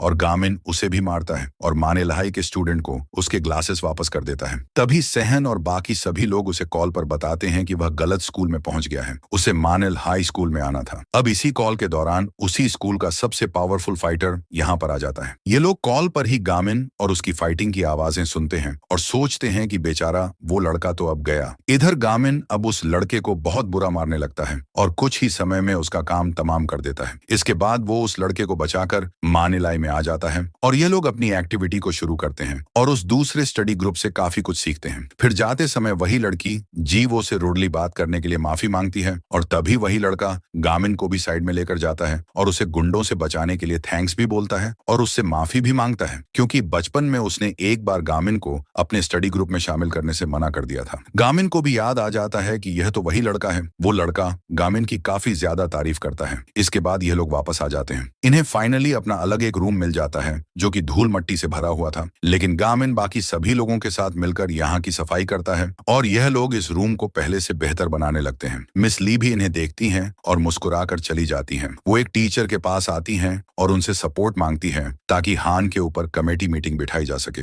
मिस ली उनसे कहती हैं कि मैं इस स्कूल को बदल सकती हूँ। वो टीचर मिस ली का साथ देने से मना करने लगते हैं और कहते हैं कि यह काम बहुत ज्यादा रिस्की हो सकता है और आप इस काम को करने के लायक हो। यह जांचने के लिए मैं पहले आपका टेस्ट लूंगा। इधर बाकी सभी ने पूरा रूम साफ कर लिया होता है, लेकिन तभी यहाँ पर एक लड़का आ जाता है। वह लड़का इनके स्टडी ग्रुप का मजाक बनाने लगता है। गामिन को काफी गुस्सा आता है। वो उसे मारने वाला था, लेकिन सहन उसे रोक देता है और कहता है कि अगर तुमने इससे पंगा लिया तो तुम्हें वाइस प्रिंसिपल का सामना करना पड़ेगा, क्योंकि यह लड़का हमारे पूरे 10वीं ग्रेड में पढ़ाई में नंबर 1 पोजीशन पर है और इस लड़के का नाम होमिन होता है। वो सहन की भी बेइज्जती करता है। सहन उससे कुछ भी नहीं कहता। अब तभी मिस ली यहाँ पर आ जाती है। उन्हें देखकर होमिन यहाँ से निकल जाता है। तभी गामिन कहता है कि सहन, मुझे बताओ मिड टर्म में अभी कितना समय बाकी है। मैं इस बार ग्रेड्स में इसे पीछे छोड़ दूंगा। सभी लोग यह सुनकर गामिन को देखते हैं। फिर मिस ली इन सभी लोगों को उनके ग्रेड्स के हिसाब से पूरे 10वीं ग्रेड में उनकी पोजीशन बताती है, जिसमें गामिन 220 बच्चों में से 19वें नंबर पर था, लेकिन सहन सेकंड प्लेस पर था और यह देखकर जीवू, जुन और वॉन चौंक जाते हैं। इसके बाद मिस ली कहती हैं कि मिड टर्म्स में अभी भी 20 दिन बाकी हैं और अगर तुम वैसा ही करो जैसा मैं कहती हूँ तो तुम्हारे ग्रेड्स बढ़ सकते हैं। सभी लोग मान जाते हैं। फिर स्कूल से जाते समय जून बताता है कि मैंने मिस ली और उन टीचर की बातें सुनी थी और उन टीचर ने कहा था कि अगर हमारी ग्रेड पोजीशन आगे बढ़ गई तो तभी वह हान को पकड़वाने में मिस ली की मदद करेंगे। ये बात सुनकर सभी लोग चौंकते हैं, क्योंकि अब इस हिसाब से सभी को अपनी रैंक बढ़ानी होगी और सहन को नंबर 1 बनना होगा। तभी सहन के पास एक मैसेज आता है। सहन कहता है कि मुझे कुछ काम है। इसके बाद वो यहाँ से चला जाता है। उसे लेबर का काम करने आज एक कंस्ट्रक्शन साइट पर जाना था, लेकिन लेट होने की वजह से अब उसके डैड उसे डांटते हैं और आने से मना कर देते हैं। तभी पास्ट का सीन दिखाया जाता है। सहन बचपन से ही पढ़ाई में काफी ज्यादा अच्छा था। एक दिन जब उसे फुल मार्क्स मिलते हैं तो वह खुशी खुशी यह दिखाने अपने घर पर आता है, लेकिन यहाँ पर उसके मॉम डैड आपस में झगड़ रहे थे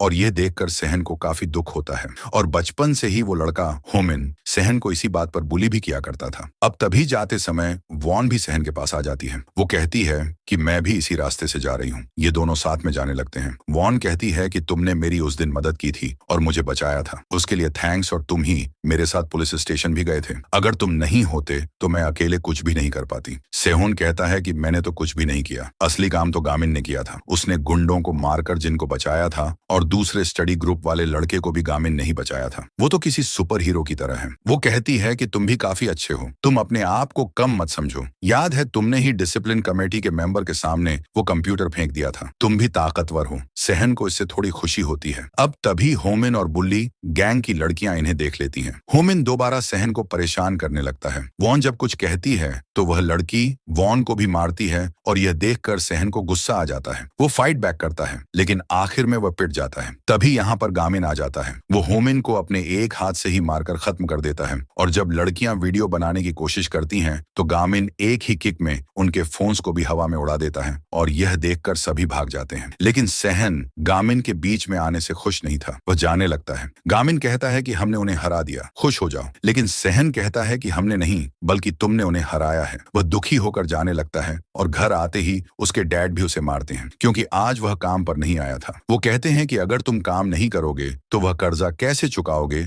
जो कि तुम्हारी माँ हमारे ऊपर छोड़ गई है। सहन कहता है कि मैंने काम करने से मना नहीं किया, मैं काम करने के लिए बिल्कुल तैयार हूँ और मैं वह कर्जा भी चुकाऊंगा जो कि मेरा नहीं है। सहन अब गुस्से में घर छोड़कर चला जाता है। तभी गामिन यहाँ पर आता है। वो कहता है कि मेरे साथ मेरे घर पर चलो। सहन मना कर देता है। गामिन कहता है कि हम दोस्त हैं और दोस्त एक दूसरे की मदद कर सकते हैं। सहन कहता है कि हाँ, दोस्त एक दूसरे की मदद करते हैं, लेकिन यहाँ तो बस तुम ही मेरी मदद कर रहे हो और मैं कुछ भी नहीं कर पा रहा। सहन यहाँ से चला जाता है। गामिन के पास उसकी माँ के मैसेज भी आते हैं क्योंकि आज फिर से उसने अपना कर्फ्यू तोड़ दिया था। गामिन अब टैक्सी लेकर घर जाने लगता है लेकिन उसे बिल्कुल भी अच्छा नहीं लग रहा था। वो समझ सकता था कि सहन को कैसा महसूस हो रहा होगा क्योंकि हर जगह हारना कैसा लगता है। गामिन यह बात पहले ही महसूस कर चुका था। वो देखता है कि आज भी वो टाइम पर घर नहीं पहुंच पाएगा। वहीं पर सहन देखता है कि होमिन हर जगह उसे ही ढूंढ रहा है। सहन उससे छुपने लगता है लेकिन आखिर में होमिन उसके सामने ही आ जाता है। वो सहन को अब मारने आने लगता है लेकिन सेहोन इस बार उससे नहीं डरता और तभी उसके फोन पर किसी की कॉल आती है। सेहोन उसे उठाता है और चौंक कर इधर उधर देखने लगता है। होमिन उस पर हमला भी करता है लेकिन सहन खुद को बचा लेता है और अब वह बार बार होमिन से बचने लगता है और उसे मारता भी है। इसके बाद पता चलता है कि गामिन एक छत से उसे देख रहा था और वह सहन को लड़ने का तरीका बता रहा होता है जिससे सहन होमिन का सामना कर पाता है। लेकिन तभी उसकी बैटरी खत्म हो जाती है और सहन अब दोबारा पिटने लगता है। गामिन उसे बचाने भागता है और यहीं पर सहन अब हार नहीं मानता। वो लड़ने के लिए दोबारा उठ जाता है और होमिन के सर पर मारकर उसे वहीं पर बेहोश कर देता है। गामिन भी यह देखता है और सहन भी खुश हो जाता है यह जानकर कि वह अकेले भी खुद को बचा सकता है। वहीं दूसरी तरफ हम हान और हवान को देखते हैं। हवान अभी अभी अपनी गन से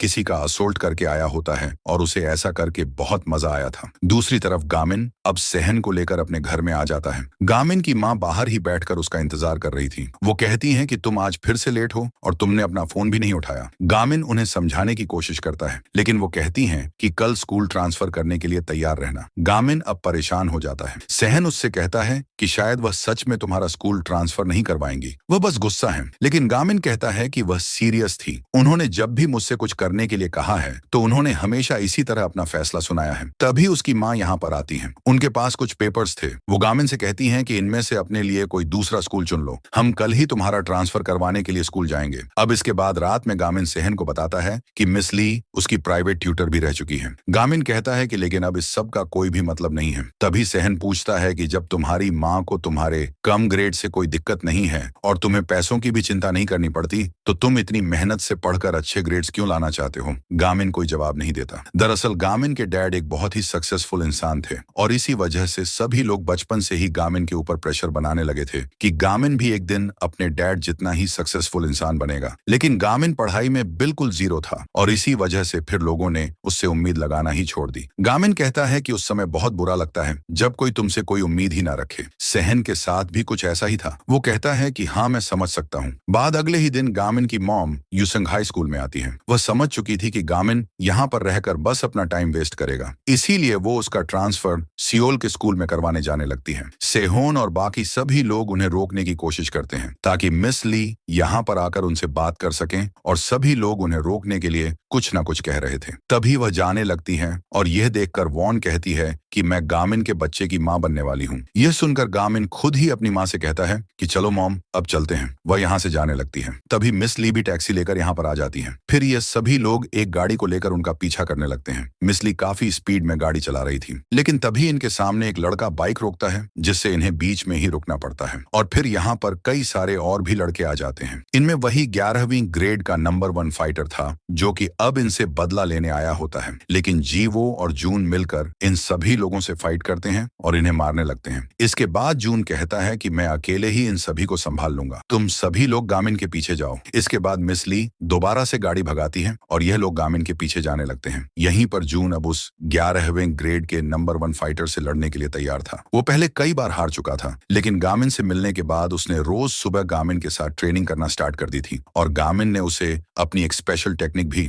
यानी कि ड्रैगन किक सिखाई होती है। जून उस लड़के के ड्रैगन किक मारने जाता है, लेकिन अभी तक उसे यह टेक्निक अच्छे से नहीं आई थी। वहीं पर वो सभी लोग गामिन की मां के पास पहुंच जाते हैं। वॉन कहती है कि मैम मैं प्रेग्नेंट नहीं हूं। वो बात झूठ थी। यह लोग इनसे गामिन का ट्रांसफर करवाने से मना करते हैं। गामिन की मां यह देखकर काफी हैरान होती है कि यह बच्चे गामिन के लिए यहाँ तक आ गए। अब इसके बाद मिस ली भी यहाँ पर आ जाती है। गामिन की मां मिस ली को पहचान जाती है और फिर मिस ली गामिन की मॉम से बात करने लगती है। मिस ली उन्हें बताती है कि मैं गामिन की होम रूम टीचर भी हूँ और वह गामिन की मॉम से गामिन का ट्रांसफर करवाने से मना करती हैं और कहती हैं कि याद है एक बार आपने ही मुझसे कहा था कि हमें हमेशा नाइंसाफी के खिलाफ लड़ना चाहिए। दरअसल ये बात उसकी मॉम ने उन्हीं टीचर के फ्यूनरल पर कही थी और मिस ली अपनी टीचर के मरने से बहुत ज्यादा उदास थी, क्योंकि उनका मर्डर किया गया था। यहाँ पर गामिन की माँ मिस ली से कहती हैं कि नाइंसाफी के खिलाफ हमेशा लड़ती रहो। मिस ली उन्हें स्टडी ग्रुप के बारे में भी बताती हैं और कहती हैं कि गामिन और उसके दोस्तों ने मिलकर इसे बनाया है। गामिन की माँ को वही पल याद आने लगते हैं जब गामिन को कोई भी अपने स्टडी ग्रुप में नहीं लेता था और इससे उसकी माँ को भी काफी दुख हुआ करता था। लेकिन मिस ली कहती हैं कि आज गामिन के पास उसका खुद का एक स्टडी ग्रुप है और उसके पास अच्छे दोस्त भी हैं। यहाँ पर सब कुछ बढ़िया जा रहा था, लेकिन तभी यहाँ पर कुछ लड़के आ जाते हैं। दरअसल मिस ली ने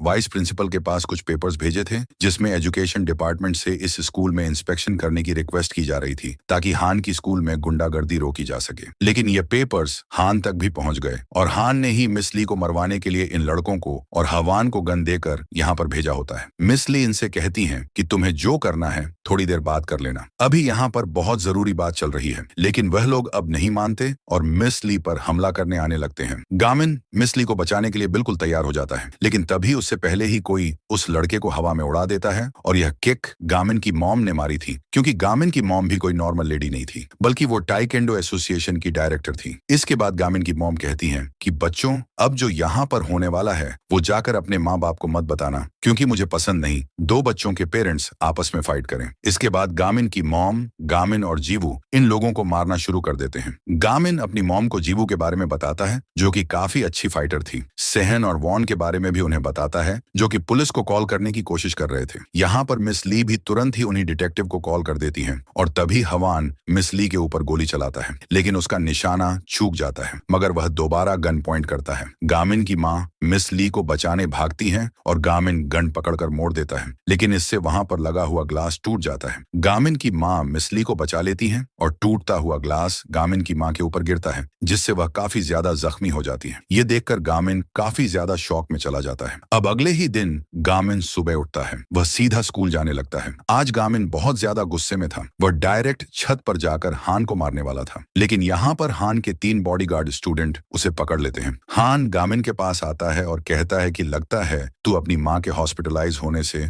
काफी गुस्से में है। अब तभी अनाउंसमेंट करके वाइस प्रिंसिपल सभी बच्चों को एक जिम रूम में इकट्ठा होने के लिए कहता है और हान अपने तीनों बॉडीगार्ड स्टूडेंट से कहता है कि इसे इतना मारो कि यह अपनी माँ के बराबर में हॉस्पिटल में एडमिट हो जाए। इसके बाद वह चला जाता है। यहाँ पर एक लड़का किम सुन, जो कि तीनों में सबसे ताकतवर था, वह कहता है कि हमें इकट्ठा होकर इस पर हमला नहीं करना चाहिए, ये बहुत कमजोर होगा। इसके बाद 2 लोग जाने लगते हैं, लेकिन गामिन कहता है कि रुको, एक साथ ही आ जाओ, मैं अभी जल्दी में हूँ। तभी हमें दिखाया जाता है कि कल उसकी माँ के हॉस्पिटल में एडमिट होने के बाद पार्क ने गामिन को बताया था कि उन लड़कों को हान ने ही भेजा होगा, इसीलिए अब गामिन हान से बदला लेना चाहता है। यहाँ पर अब गामिन इन तीनों से फाइट करना शुरू कर देता है। ये तीनों टीम वर्क में काफी माहिर थे और यह लोग गामिन को बहुत बुरा पीटते हैं। तभी गामिन अपने मास्टर की दी हुई ट्रेनिंग को याद करता है और दोबारा उठ जाता है। वो इस बार पूरे फाइटिंग मूड में था और गामिन अकेले ही इन्हें मारने लगता है। गामिन कई सारी टेक्निक्स का इस्तेमाल करके इन्हें मारता है और जाने लगता है। तभी वह लड़का किम सुन कहता है कि रुक जाओ, अभी लड़ाई खत्म नहीं हुई है। वह गामिन की तरफ दौड़ता है। गामिन भी उड़ते हुए आता है और किम सुन के ड्रैगन किक मारता है, जिससे किम सुन यहीं ढेर हो जाता है। अब इसके बाद गामिन तुरंत ही जिम रूम में जाने लगता है। रास्ते में उसे स्टडी ग्रुप का पोस्टर भी मिलता है, जिस पर किसी ने लिख दिया था कि अगर अपनी लाइफ बर्बाद करनी है तो स्टडी ग्रुप को ज्वाइन कर लो।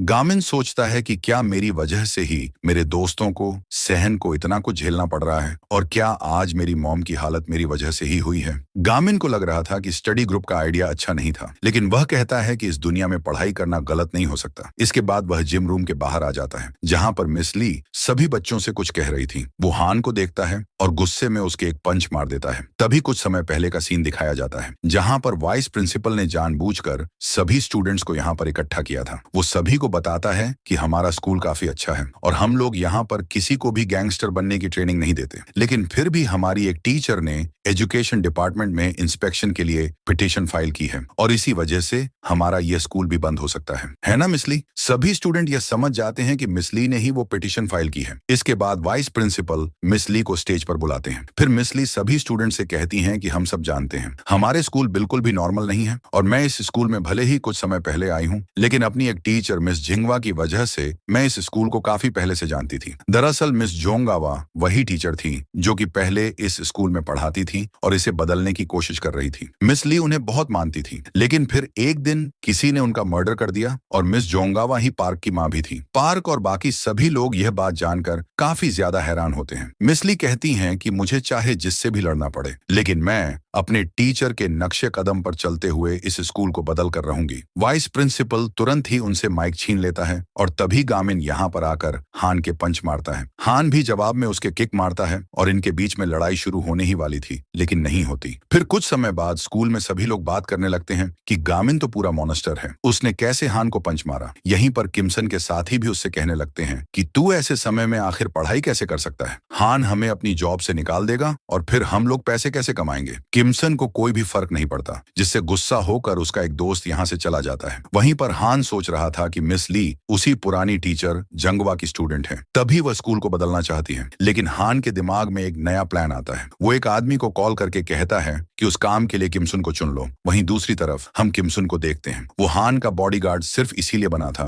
क्योंकि वह अपने बीमार ग्रैंडपा के लिए पैसे कमाना चाहता था, वरना तो उसे लड़ाई में नहीं बल्कि पढ़ाई में इंटरेस्ट है। यहाँ पर अब वह गामिन से मिलता है। गामिन उससे बात करता है और किमसुन लड़ाई करने के लिए गामिन से माफी मांगता है। गामिन कहता है कि तुम हान की बात क्यों मानते हो, मैंने उस दिन देखा था तुम्हारे पास पढ़ने के लिए इंडेक्स कार्ड थे, तुम्हें स्टडी पसंद है ना। किमसन कहता है कि अगर ऐसा है भी तो अब क्या ही बदल जाएगा और मुझे पैसे कमाने हैं, इसीलिए अगर मैं हान के करीब रहूंगा तो मैं उसी फेमस गैंग वाईबी गैंग में शामिल होकर वाईबी कंस्ट्रक्शन से जुड़ सकता हूँ। तभी उसका एक दोस्त उसके पास कॉल करता है। वह काफी घबराया हुआ और डरा हुआ होता है। वो कहता है कि कहीं पर जाकर छुप जाओ, वो ट्रेनर्स आ रहे हैं। तभी वाईबी गैंग के 2 आदमी यहाँ पर आते हैं। वो किमसुन को अपने साथ चलने के लिए कहते हैं। गामिन कहता है कि मैं भी चलता हूँ, लेकिन किमसुन जानता था कि अब खतरा आने वाला है, इसीलिए वह गामिन को अपने साथ नहीं ले जाता और इनके साथ चला जाता है। गामिन को यह बात काफी अजीब लगती है। यहीं पर वो दोनों आदमी किमसुन से कहते हैं कि आज तुम्हें बहुत काम करना है। यहीं पर गामिन देखता है कि किमसुन अपना फोन यहीं भूल गया है और उसके ग्रैंडपा उसे कॉल कर रहे थे। गामिन अब किमसुन के ग्रैंडपा के पास आ जाता है। उसके ग्रैंडपा इस उम्र में और डेथ बेड पर होने के बाद भी पढ़ाई कर रहे थे। उनका मानना था कि जिस समय इंसान सीखना छोड़ देता है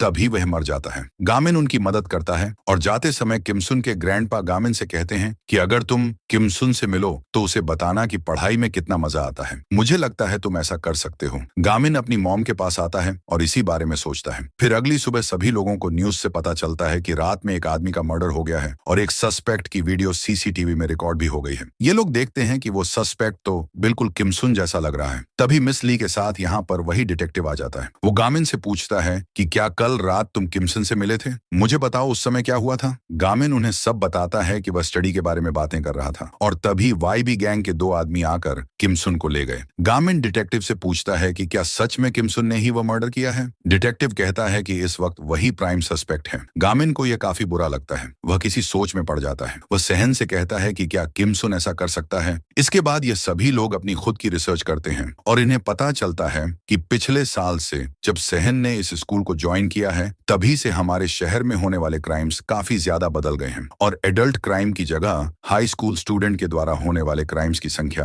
काफी बढ़ गई है। जिसका मतलब साफ है कि वाईबी गैंग अपने के हुए क्राइम्स में हाई स्कूल के स्टूडेंट्स को फंसा रही है, क्योंकि वो लोग माइनर होते हैं और उन्हें ज्यादा लंबी सजा नहीं हो सकती। इन्हें लगता है कि ऐसा करके वाईबी गैंग वाले हाई स्कूल स्टूडेंट को बाद में अपनी गैंग में और वाईबी कंस्ट्रक्शन में शामिल कर लेते होंगे। लेकिन जीवो कहती है कि यह सब तो ठीक है, लेकिन इससे यह साबित तो नहीं होता ना कि किमसुन ने वो मर्डर नहीं किया। ये लोग उदास हो जाते हैं क्योंकि इनके पास कोई सबूत नहीं था। लेकिन फिर रात का सीन दिखाया जाता है जहां पर किमसुन का वही दोस्त भागता हुआ गामिन के पास आता है और मदद मांगता है। उसके पीछे उसी गैंग का एक आदमी पड़ा हुआ था। गामिन उसे एक ही पंच में ढेर कर देता है। फिर वह बताता है कि मैंने देखा था वाईबी गैंग के एक आदमी ने ही वह मर्डर किया था। वह चाकू में लगा हुआ खून साफ कर रहा था। दरअसल वाईबी गैंग में जब भी कोई बड़ा आदमी कोई मर्डर करता है तो हम लोग हाई स्कूल के स्टूडेंट जो कि पहले से ही गैंग से जुड़े हुए थे, उन्हें ही इस केस में फंसाया जाता है ताकि असली मर्डर करने वाला लंबी सजा से बच सके। और यही अब किमसुन के साथ भी हो रहा है। गामिन अपने दोस्तों को यह सब बताता है और कहता है कि मैंने उसकी आंखों में देखा था। किमसुन पढ़ना चाहता था। अब यह लोग किमसुन को बचाने के लिए उसी चाकू को ढूंढने का फैसला करते हैं। इसके बाद गामिन, जुन और जीवो वाईबी गैंग की यूनिफॉर्म पहनकर बिल्डिंग के अंदर जाने के लिए तैयार हो जाते हैं। उन्हें यह यूनिफॉर्म उन्हीं लड़कों ने दी थी जिन्हें इन्होंने पहले मारकर सबक सिखाया था। पास ही पहाड़ी पर सहन और वॉन भी बैठे हुए थे, जो कि अपने ड्रोन के साथ बिल्डिंग पर और चारों तरफ नजर रखने के लिए बिल्कुल तैयार थे। इसके बाद ये तीनों बिल्डिंग के अंदर एंटर करते हैं। ये लोग अपना वही नाम बताते हैं जिनकी इन्होंने यूनिफॉर्म पहन रखी थी। इस तरह ये लोग अंदर आ जाते हैं। लेकिन यहाँ आकर वे देखते हैं कि वाईबी गैंग के सभी बैकअप फाइटर आज यहाँ पर इकट्ठा हैं। शायद यहाँ पर कोई मीटिंग होने वाली है। खैर, ये तीनों अपने प्लान को अंजाम देने के लिए बिल्डिंग में ऊपर जाने लगते हैं। यहीं पर किमसुन भी एक तरफ बैठा हुआ था। अब इसके बाद सहन और वॉन ड्रोन को उड़ाकर बिल्डिंग को चेक करते हैं और इन्हें एक फ्लोर पर हान दिखता है जो कि वहां से निकल रहा था। ये दोनों बाकी सभी को ये बात बताते हैं और वह तीनों देखते हैं कि हान तो इनकी तरफ ही आ रहा है। ये सभी लोग छुप जाते हैं। लेकिन तभी एक आदमी को कोई आवाज आती है। वो बाकियों को नीचे भेजकर खुद ऊपर चेक करने जाता है। जी वो सोचती है कि वो कितना पागल है जो ऊपर गया है, हम तो नीचे हैं। लेकिन तभी वह देखती है कि गामिन यहाँ पर नहीं है। गामिन ऊपर ही गया होता है। वो उस आदमी से बचने के लिए वहीं पर छुप जाता है और उस आदमी के वापस जाने के बाद गामिन नीचे आता है। लेकिन अब वह देखता है कि वह आदमी तो डोर को लॉक कर गया है। वहीं पर किमसुन उदास बैठा हुआ था। तभी हान भी इस मीटिंग में आ जाता है। वह सबको बताता है कि किमसुन अब हमारी वाईबी फैमिली का हिस्सा बन चुका है। हान उसे काफी सारे पैसे देता है और कहता है कि इससे तुम्हारे ग्रैंडपा का इलाज हो जाएगा। लेकिन किमसुन के चेहरे पर साफ दिख रहा था कि वह उस जुर्म में जेल नहीं जाना चाहता जो उसने किया ही नहीं। वहीं पर दूसरी तरफ गामिन अब छत पर फंस चुका था और यहीं पर जुन और जीवो के सामने एक लड़का आ जाता है जिसे इन्होंने पहले भी मारा था। जुन उससे लड़ने के लिए तैयार हो जाता है और जीवो चाकू ढूंढने ऊपर भाग जाती है। तभी सहन और वो देखते हैं कि डिटेक्टिव किमसुन को ढूंढने के लिए यहाँ पर भी आ गए हैं। ये बात जानकर गामिन दरवाजा खोलने की कोशिश करने लगता है। वहीं पर वो लड़का जून को बहुत बुरी तरह से मार रहा था और दूसरी तरफ रूम में जीवू उस चाकू को ढूंढ रही थी। उसे वही चाकू मिल जाता है। जीवू उसे अपने पास रख लेती है। लेकिन तभी एक आदमी यहाँ पर आ जाता है। जीवो छुप जाती है, लेकिन वह आदमी जीवू को देख लेता है और वहीं डिटेक्टिव अंदर आता है और किमसुन उसके सामने ये कबूल कर लेता है कि मैंने ही उस आदमी को मारा है। इधर हॉस्पिटल में किमसन के दोनों दोस्त उसके ग्रैंडपा का ख्याल रख रहे थे। उन्होंने ग्रैंडपा को अभी केस के बारे में कुछ भी नहीं बताया था। लेकिन अब इन दोनों को भी गुस्सा आने लगता है और ये दोनों किमसन को बचाने के लिए उसी जगह पर जाने लगते हैं। वहीं पर जून उस लड़के से फाइट कर रहा था, लेकिन अब चाकू की वजह से वह लड़का जून पर भारी पड़ने लगता है। इधर जीवू उस आदमी से बचकर भागती है, मगर उसके सामने एक और आदमी आ जाता है। जीवो उसे उठाकर पटक देती है, लेकिन दूसरा आदमी जीवो को पकड़ लेता है। जीवो उससे फाइट करने की कोशिश भी करती है, लेकिन वो जीवू को बेहोश कर देता है। वहीं गामिन के पास मिस ली की कॉल आती है। वह पूछती हैं कि तुम्हारी एग्जाम की तैयारी कैसी चल रही है। दरअसल मैंने तुम्हें जो प्रैक्टिस शीट दी थी, शायद उसमें कोई एरर है, इसलिए क्या तुम देखकर मुझे वह बता सकते हो। गामिन उन्हें यह नहीं बताता कि इस वक्त वह बाहर है और गामिन अपने बैग से वह निकालने लगता है। लेकिन तभी उसकी नोटबुक बिल्डिंग से नीचे उसी आदमी के ऊपर गिरती है जिसने वो मर्डर किया किया है। आदमी उस नोटबुक को देखता है और लेकर जाने लगता है। तभी गामिन देखता है कि दो आदमी जीवो को कहीं पर ले जा रहे हैं। गामिन अब तुरंत ही दरवाजा तोड़ने की कोशिश करने लगता है। यहीं पर सेहन और वॉन का कांटेक्ट भी सबसे टूट जाता है और उनके ड्रोन को भी हवान पकड़कर खराब कर देता है। ये दोनों समझ जाते हैं कि बाकी सभी की जान अब खतरे में है और ये दोनों भी उन्हें बचाने जाने लगते हैं। वहीं वह आदमी जीवो को गाड़ी में रखता है और अपने साथी से कहता है कि सभी बैकअप फाइटर्स को उनके घर भेज दो। वो भी जाने वाला होता है, लेकिन तभी यहाँ पर किमसुन आ जाता है। दरअसल जब डिटेक्टिव ने उसे पकड़ लिया था तो डिटेक्टिव ने उससे थोड़ी बहुत पूछताछ की थी। डिटेक्टिव ये बात जानता था कि किमसुन ने वह मर्डर नहीं किया है और फिर किमसुन भी ये बात मान लेता है कि हाँ, उसने वह मर्डर नहीं किया है। इसके बाद किमसुन जीवो को बचाने के लिए इस आदमी से आकर फाइट करने लगता है, लेकिन यह आदमी अकेला ही काफी ताकतवर था। मगर अब किमसुन के दोनों दोस्त भी यहाँ पर आ जाते हैं। ये तीनों मिलकर उस आदमी से फाइट करने लगते हैं और इसी दौरान जीवो को होश आ जाता है। जीवो दोबारा चाकू उठाती है और यहाँ से जाने लगती है। तभी वह देखती है कि वह तीनों मिलकर भी उस आदमी को मार नहीं पा रहे। वह आदमी किमसन से कहता है कि अगर तू मर्डर का इल्जाम अपने ऊपर ले लेता तो तेरे लिए यही अच्छा होता। ये बात सुनकर जीवो को काफी गुस्सा आता है। वो भी अब लड़ाई को ज्वाइन कर लेती है। इधर जून अब उस लड़के का चाकू अपने हाथ से रोकता है और उसे तोड़कर फेंक देता है। इसके बाद जून उसे एक किक मारता है जिससे वह दूर जाकर गिरता है और उसका खेल वहीं खत्म हो जाता है। वहीं पर दूसरी तरफ वह चार मिलकर भी उस आदमी को नहीं मार पा रहे थे, लेकिन तभी गामिन यहाँ पर आ जाता है। उसने छत का दरवाजा अपनी किक मारकर ही तोड़ दिया था। जीवो गामिन को बताती है कि इसके हाथ में वही सबूत वाला चाकू है। गामिन उसके मारकर दूर धकेल देता है और चाकू को उठाता है, मगर तभी उसके एक किक पड़ती है और इन दोनों के बीच में फाइट शुरू हो जाती है। वो आदमी गामिन को टक्कर दे रहा था और वह उसे मार कर गिरा देता है। उसे लग रहा था कि वह बहुत ताकतवर है, लेकिन गामिन कहता है कि मैं तो अब तक बस खेल रहा था। वो अब सीरियस हो जाता है और अपने मास्टर की सिखाई हुई एक स्पेशल टेक्निक 0 इंच पंच का इस्तेमाल करता है और उस आदमी को हवा में उड़ाता हुआ कार में मारता है, जिसके बाद उस आदमी का खेल भी यहीं पर खत्म हो जाता है। फिर गामिन किमसुन के पास जाता है और उसे भी अपने साथ स्टडी करने का ऑफर देता है। किमसुन भी तैयार हो जाता है। यहीं पर वह आदमी दोबारा से उठकर चाकू के पास जाने लगता है। तभी जीवो उठकर उसके एक किक मारती है और चाकू भी उठा लेती है। फिर यहाँ पर चीखते हुए सेयन और वॉन भी आते हैं। वह लोग इन्हें बचाने आए थे और सभी लोग उन्हें देखकर हंसने लगते हैं। तभी गामिन को याद आता है कि वह आदमी जिसने मर्डर किया था वह तो उसकी नोटबुक लेकर चला गया। वहीं पर दूसरी तरफ डिटेक्टिव रास्ते में ही उस आदमी को रोक लेता है, क्योंकि किमसुन ने डिटेक्टिव को सब बता दिया था। वो आदमी अब डिटेक्टिव पर हमला करने जाने लगता है। तभी गामिन यहाँ आकर उसे बेहोश कर देता है और डिटेक्टिव से कहता है कि मैं तो यहाँ पर अपनी नोटबुक लेने आया था। अब इसके बाद सब कुछ नॉर्मल हो जाता है। सभी लोग मेहनत से पढ़ाई करने लगते हैं और अपने मिड टर्म्स के एग्जाम देते हैं, लेकिन एग्जाम खत्म होने के बाद ही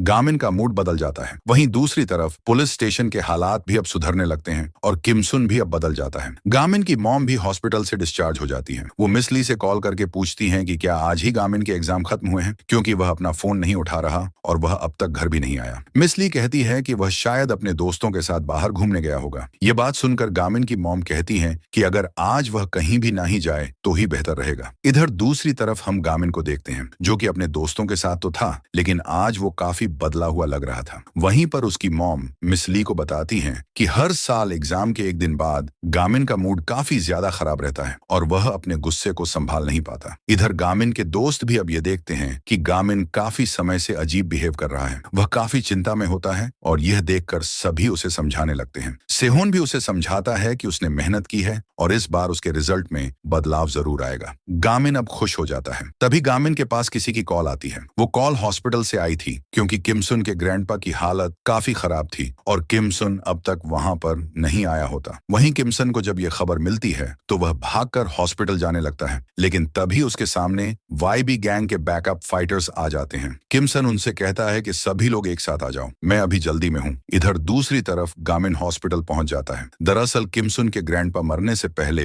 एक एग्जाम देना चाहते थे और गामिन उनकी मदद करता है। कुछ समय बाद किमसन भागता हुआ यहाँ पहुंचता है। इतने सारे लोगों से अकेले लड़ने की वजह से वह काफी थक चुका था और काफी जख्मी भी था। उसका दोस्त उसे बताता है कि ग्रैंडपा अभी अपना एग्जाम दे रहे हैं। किमसुन बाहर से ही अपने ग्रैंडपा को देखता है। फिर इसके कुछ समय बाद ही ग्रैंडपा इस दुनिया को छोड़कर चले जाते हैं। किमसुन को उनके जाने से काफी दुख होता है और किमसुन के साथ साथ सभी लोग रो रहे थे। कुछ समय बाद सभी के मिड टर्म्स के रिजल्ट भी आ जाते हैं और इन सभी लोगों की रैंक बढ़ गई होती है और गामिन की रैंक भी 219 से 209 हो गई होती है। सेहन भी अब सेकंड प्लेस से बढ़कर फर्स्ट प्लेस पर आ गया होता है और मिस ली उन्हीं टीचर को यह चीज दिखाती हैं और कहती हैं कि अब मैंने अपना टेस्ट पास कर लिया है। इसीलिए अब आपको भी हान के ऊपर डिसिप्लिन कमेटी की मीटिंग बुलानी होगी और उन टीचर के पास भी अब कोई रास्ता नहीं बचता और एजुकेशन डिपार्टमेंट के हेड को भी हान के ऊपर डिसिप्लिन कमेटी की मीटिंग बुलाने के लिए पिटीशन पर साइन करने पड़ते हैं, जिसके बाद यह चीज नोटिस बोर्ड पर लग जाती है और हान को अब अपनी कार से उतरकर पैदल ही स्कूल जाने के लिए कहा जाता है। जी वो भी उसे रोक कर उसका मजाक बनाती है, लेकिन फिर कुछ समय बाद हान पूरे स्कूल में एक और जंग छिड़वा देता है और सभी स्टूडेंट्स एक दूसरे से फाइट करने लगते हैं। इसके बाद हमें 1 साल पहले का सीन दिखाया जाता है, जब उन्हीं टीचर मिस जंगवा ने हान के ऊपर डिसिप्लिन कमेटी की मीटिंग बुलाने के लिए डेट फिक्स करवा ली थी और हान के डैड को भी यह बात पता चल गई थी। हान ने उनसे कहा था कि चिंता मत कीजिए, मैं इस बात को संभाल लूंगा। इसके बाद हान ने मीटिंग से 1 दिन पहले ही मिस जंगवा का मर्डर करवा दिया और इसके बाद ही उसने इस स्कूल में अपना फाइटिंग ऐप लॉन्च किया था, जिसमें जिसकी सबसे ज्यादा रैंक होगी वो YB गैंग को ज्वाइन कर सकता है। और इसी वजह से स्कूल के सभी बच्चे एक दूसरे से फाइट करने के पीछे इतने पागल हो गए थे।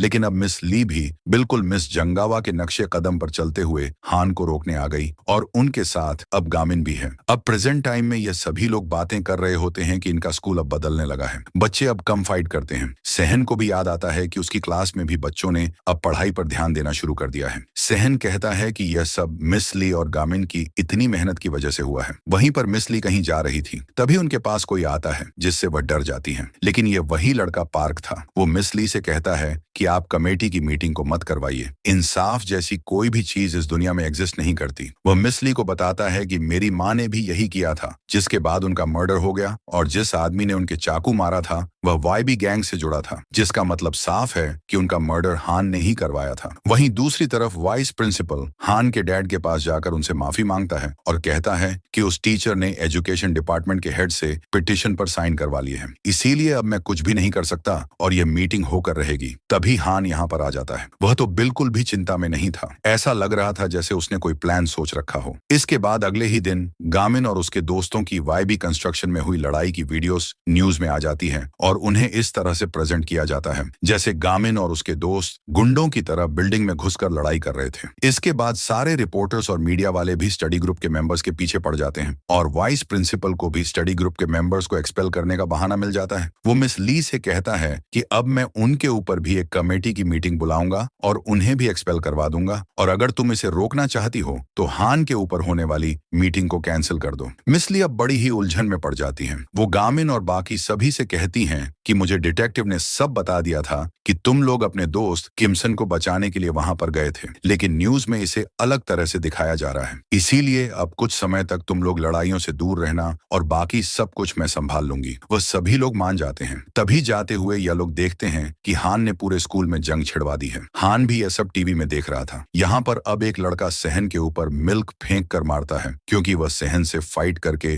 अपनी रैंक बढ़ाना चाहता था। सेहोन दुखी होकर बाहर आ जाता है। गामिन उसके पास आता है। सहन काफी ज्यादा डिसअपॉइंटेड था क्योंकि उसे लग रहा था कि सब कुछ ठीक हो रहा है, लेकिन अब तभी यह सब हो गया। तभी सहन के पास एक कॉल आती है। सहन तुरंत ही भागकर कहीं चला जाता है। गामिन के पास भी मैसेज आता है और वह स्टडी ग्रुप के रूम में आ जाता है जहां पर हान और हवान बैठे हुए थे। हान गामिन से कहता है कि तुम कुछ भी कर लो लेकिन तुम स्कूल को नहीं बदल पाओगे। यहाँ के बच्चे जो भी चाहते हैं मैं उन्हें वह दे सकता हूँ। हवान भी गामिन से कहता है कि मीटिंग को कैंसिल करवा दो, मैं तभी तुम्हें पढ़ने दूंगा। वह दोनों चले जाते हैं और तभी डिसिप्लिन कमेटी के मेंबर्स यहाँ पर आकर इनके रूम को तोड़ने लगते हैं और कहते हैं कि कुछ समय के लिए तुम लोगों को एक क्लब की पोस्ट से डिस्क्वालीफाई कर दिया गया है, इसीलिए तुम सब अब इस रूम में नहीं रह सकते। अब इसके बाद इनके सामने ही स्टडी ग्रुप की सारी चीजें तोड़ी जाने लगती हैं। गामिन इनसे फाइट भी नहीं कर सकता था क्योंकि उसने मिस ली से वादा किया था वो कुछ समय तक लड़ाइयों से दूर रहेगा। वहीं पर सहन एक कंस्ट्रक्शन साइट पर पहुंचता है जहां पर उसके डैड एक आदमी से लड़ रहे थे क्योंकि उस आदमी ने न्यूज देखने के बाद सहन को गुंडा कह दिया था। सहन अपने डैड को अपने लिए लड़ता हुआ देखता है और इसके बाद उसके डैड उससे बात करते हैं और उसे काफी डांटते हैं, लेकिन असल में वो सहन के लिए परेशान थे। सहन उनसे कहता है कि ठीक है, मैं अब आज ही स्कूल क्विट कर दूंगा और कल से काम पर आ जाऊंगा। ये बोलकर वह चला जाता है। गामिन दूर बैठकर ये सब सुन रहा था। वहीं पर अब लड़कियां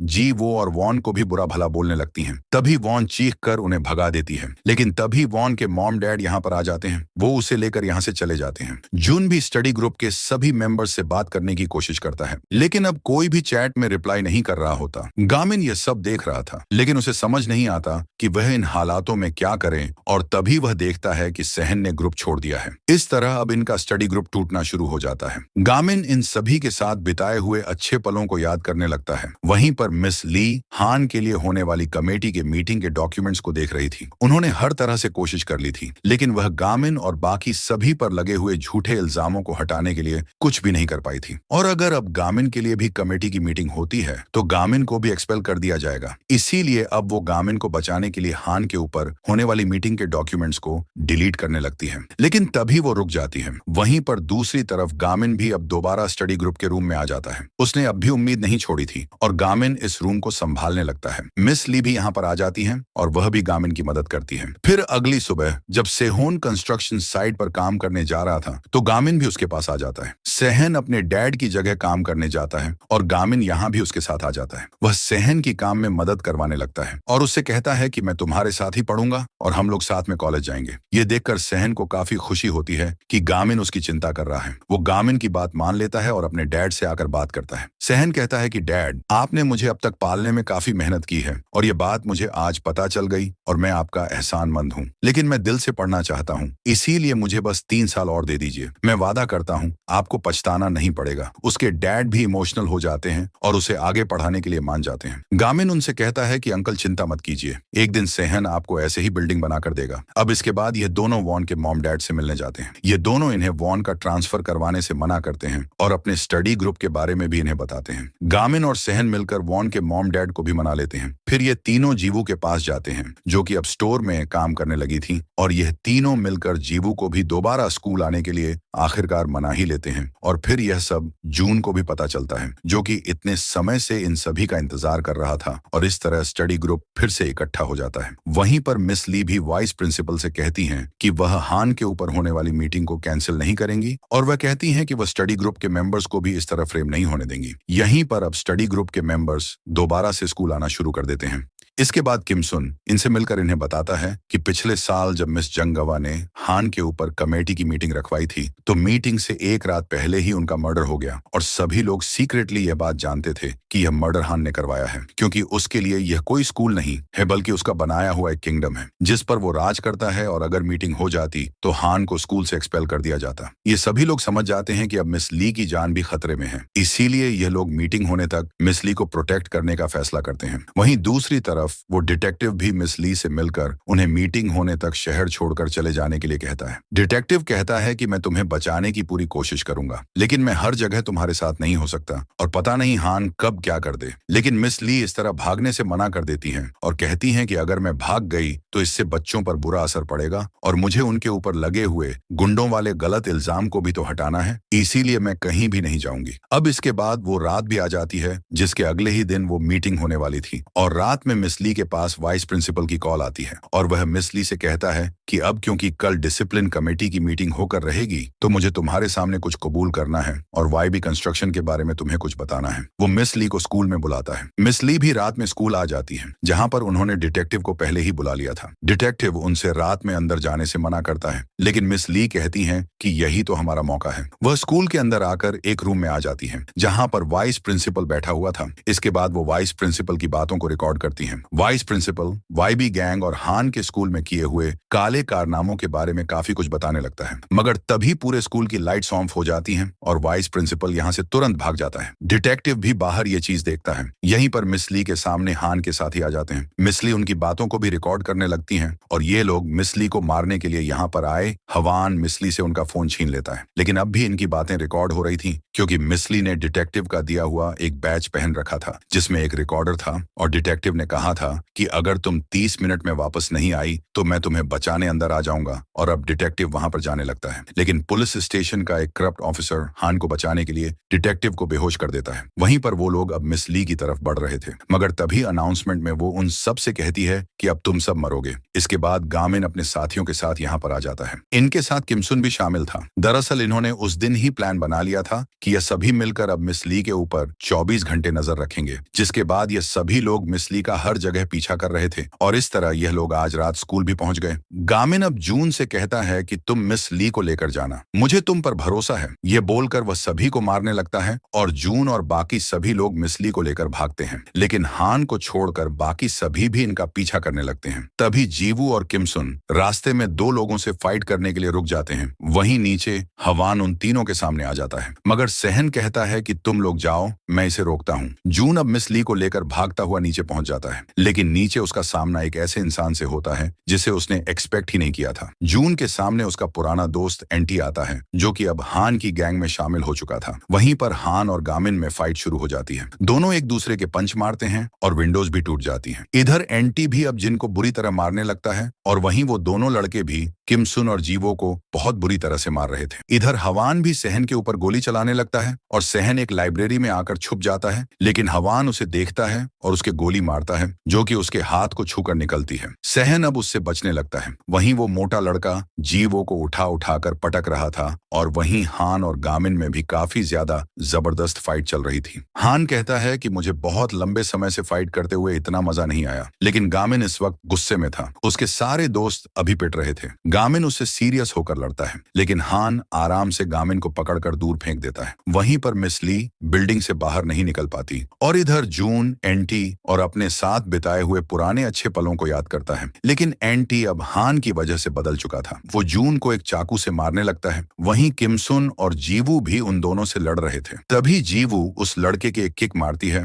जो कि किमसुन को मार रहा था और फिर किमसुन भी उस मोटे लड़के को मारने लगता है, जिसके बाद ये दोनों टीम बनाकर उन दोनों से लड़ने लगते हैं। वहीं पर हवान की गन में अब गोलियां खत्म हो जाती हैं और सहन उससे लड़ने के लिए बाहर निकल जाता है। इधर मिस ली ग्लास को तोड़ती है और बिल्डिंग से बाहर भागने लगती है। वहीं पर जून भी अब एंटी को मारना शुरू कर देता है। वो समझ जाता है कि अब एंटी उसका पुराना दोस्त नहीं रहा, जिसके बाद जून उसे बहुत बुरा मारकर बेहोश कर देता है। वहीं पर किमसुन और जीवू मिलकर उन दोनों लड़कों से लड़ रहे थे और बहुत ज्यादा मारने के बाद किमसुन और जीवू एक एक को बेहोश कर देते हैं। इस तरफ सहन हवान से लड़ रहा था। उसने गामिन की मॉम से मिलने के बाद उनसे टाइकेंडो की ट्रेनिंग ली थी ताकि वह गामिन की मदद कर सके, और अब गामिन की मां की दी हुई ट्रेनिंग की वजह से सहन खुद को बचाता है और हवान को मारना शुरू कर देता है। कुछ ही समय में सहन हवान का खेल खत्म कर देता है। वहीं हान और गामिन में अब भी जबरदस्त फाइट चल रही थी। दोनों दीवार तोड़ते हुए क्लासरूम में आ जाते हैं। हान कहता है कि मैं जानता हूं तुम अपनी पूरी पावर का इस्तेमाल नहीं कर रहे हो। अगर तुम यह सोच रहे हो कि तुम मुझे यहाँ पर फाइट में उलझाकर मेरा टाइम बर्बाद करते रहोगे और मिस ली भाग जाएंगी तो तुम गलत हो। गामिन ये बात जानकर चौंकता है और कहता है कि तुमने क्या किया है। इधर मिस ली भागती हुई जा रही थी, लेकिन हान ने यहाँ पर वाईबी गैंग के सभी बैकअप फाइटर्स को बुला लिया था, जो कि मिस ली को अब मारने वाले थे। वहीं पर मिस ली को बचाने के लिए अब गामिन हान को सीरियसली मारने लगता है और उसके ऊपर वही स्पेशल टेक्निक 0 इंच पंच का भी इस्तेमाल करता है, लेकिन हान उसे सह जाता है और गामिन के पंच मारकर उसे गिरा देता है और कहता है कि तुम्हें क्या लगता है, अगर मैं चला गया तो क्या यूसुंग हाई स्कूल फिर से ठीक हो जाएगा? ऐसा कभी भी नहीं होगा। अगर मैं कहीं चला भी गया तो भी यह स्कूल नहीं बदलने वाला। गामिन को यह बात सुनकर काफी गुस्सा आता है। वो अब स्पेशल टेक्निक से हान के हवा की स्पीड से पंच मारता है और आखिरकार हान को हरा देता है। वो मिस ली को बचाने जाने वाला था, लेकिन अपनी पूरी पावर का इस्तेमाल करने की वजह से वो यहीं पर बेहोश हो जाता है। वहीं पर वो लड़के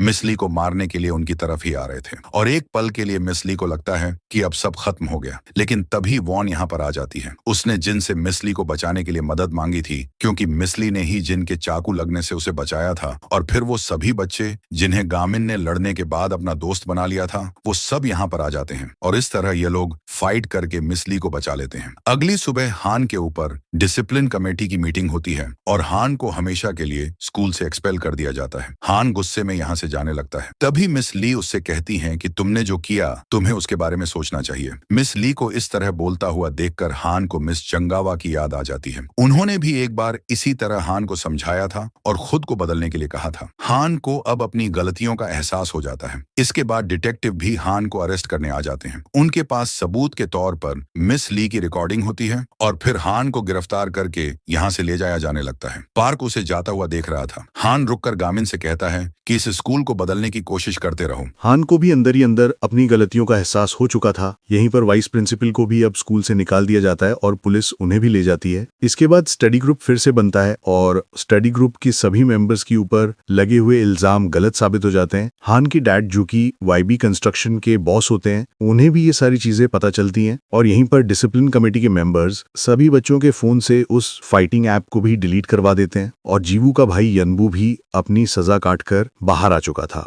वहीं पर मिस ली अपनी टीचर मिस जंगावा की ग्रेव पर जाती हैं और यहीं पर पार्क को वाईबी गैंग की तरफ से एक ऑफर मिलता है और पार्क तुरंत ही वाईबी गैंग को ज्वाइन करने चला जाता है। वहीं दूसरी तरफ गामिन का स्टडी ग्रुप फिर से नॉर्मल होकर अपनी एक्टिविटीज करना स्टार्ट कर देता है, जिसके साथ ही इस सीरीज के पहले सीजन की कहानी यहाँ पर खत्म हो जाती है। इसके लास्ट के सीन में हमें दिखाया जाता है कि मिस ली इस स्कूल से रिजाइन कर देती हैं। अब उन्होंने ऐसा क्यों किया होगा ये तो हमें अगला सीजन आने पर ही पता चलेगा।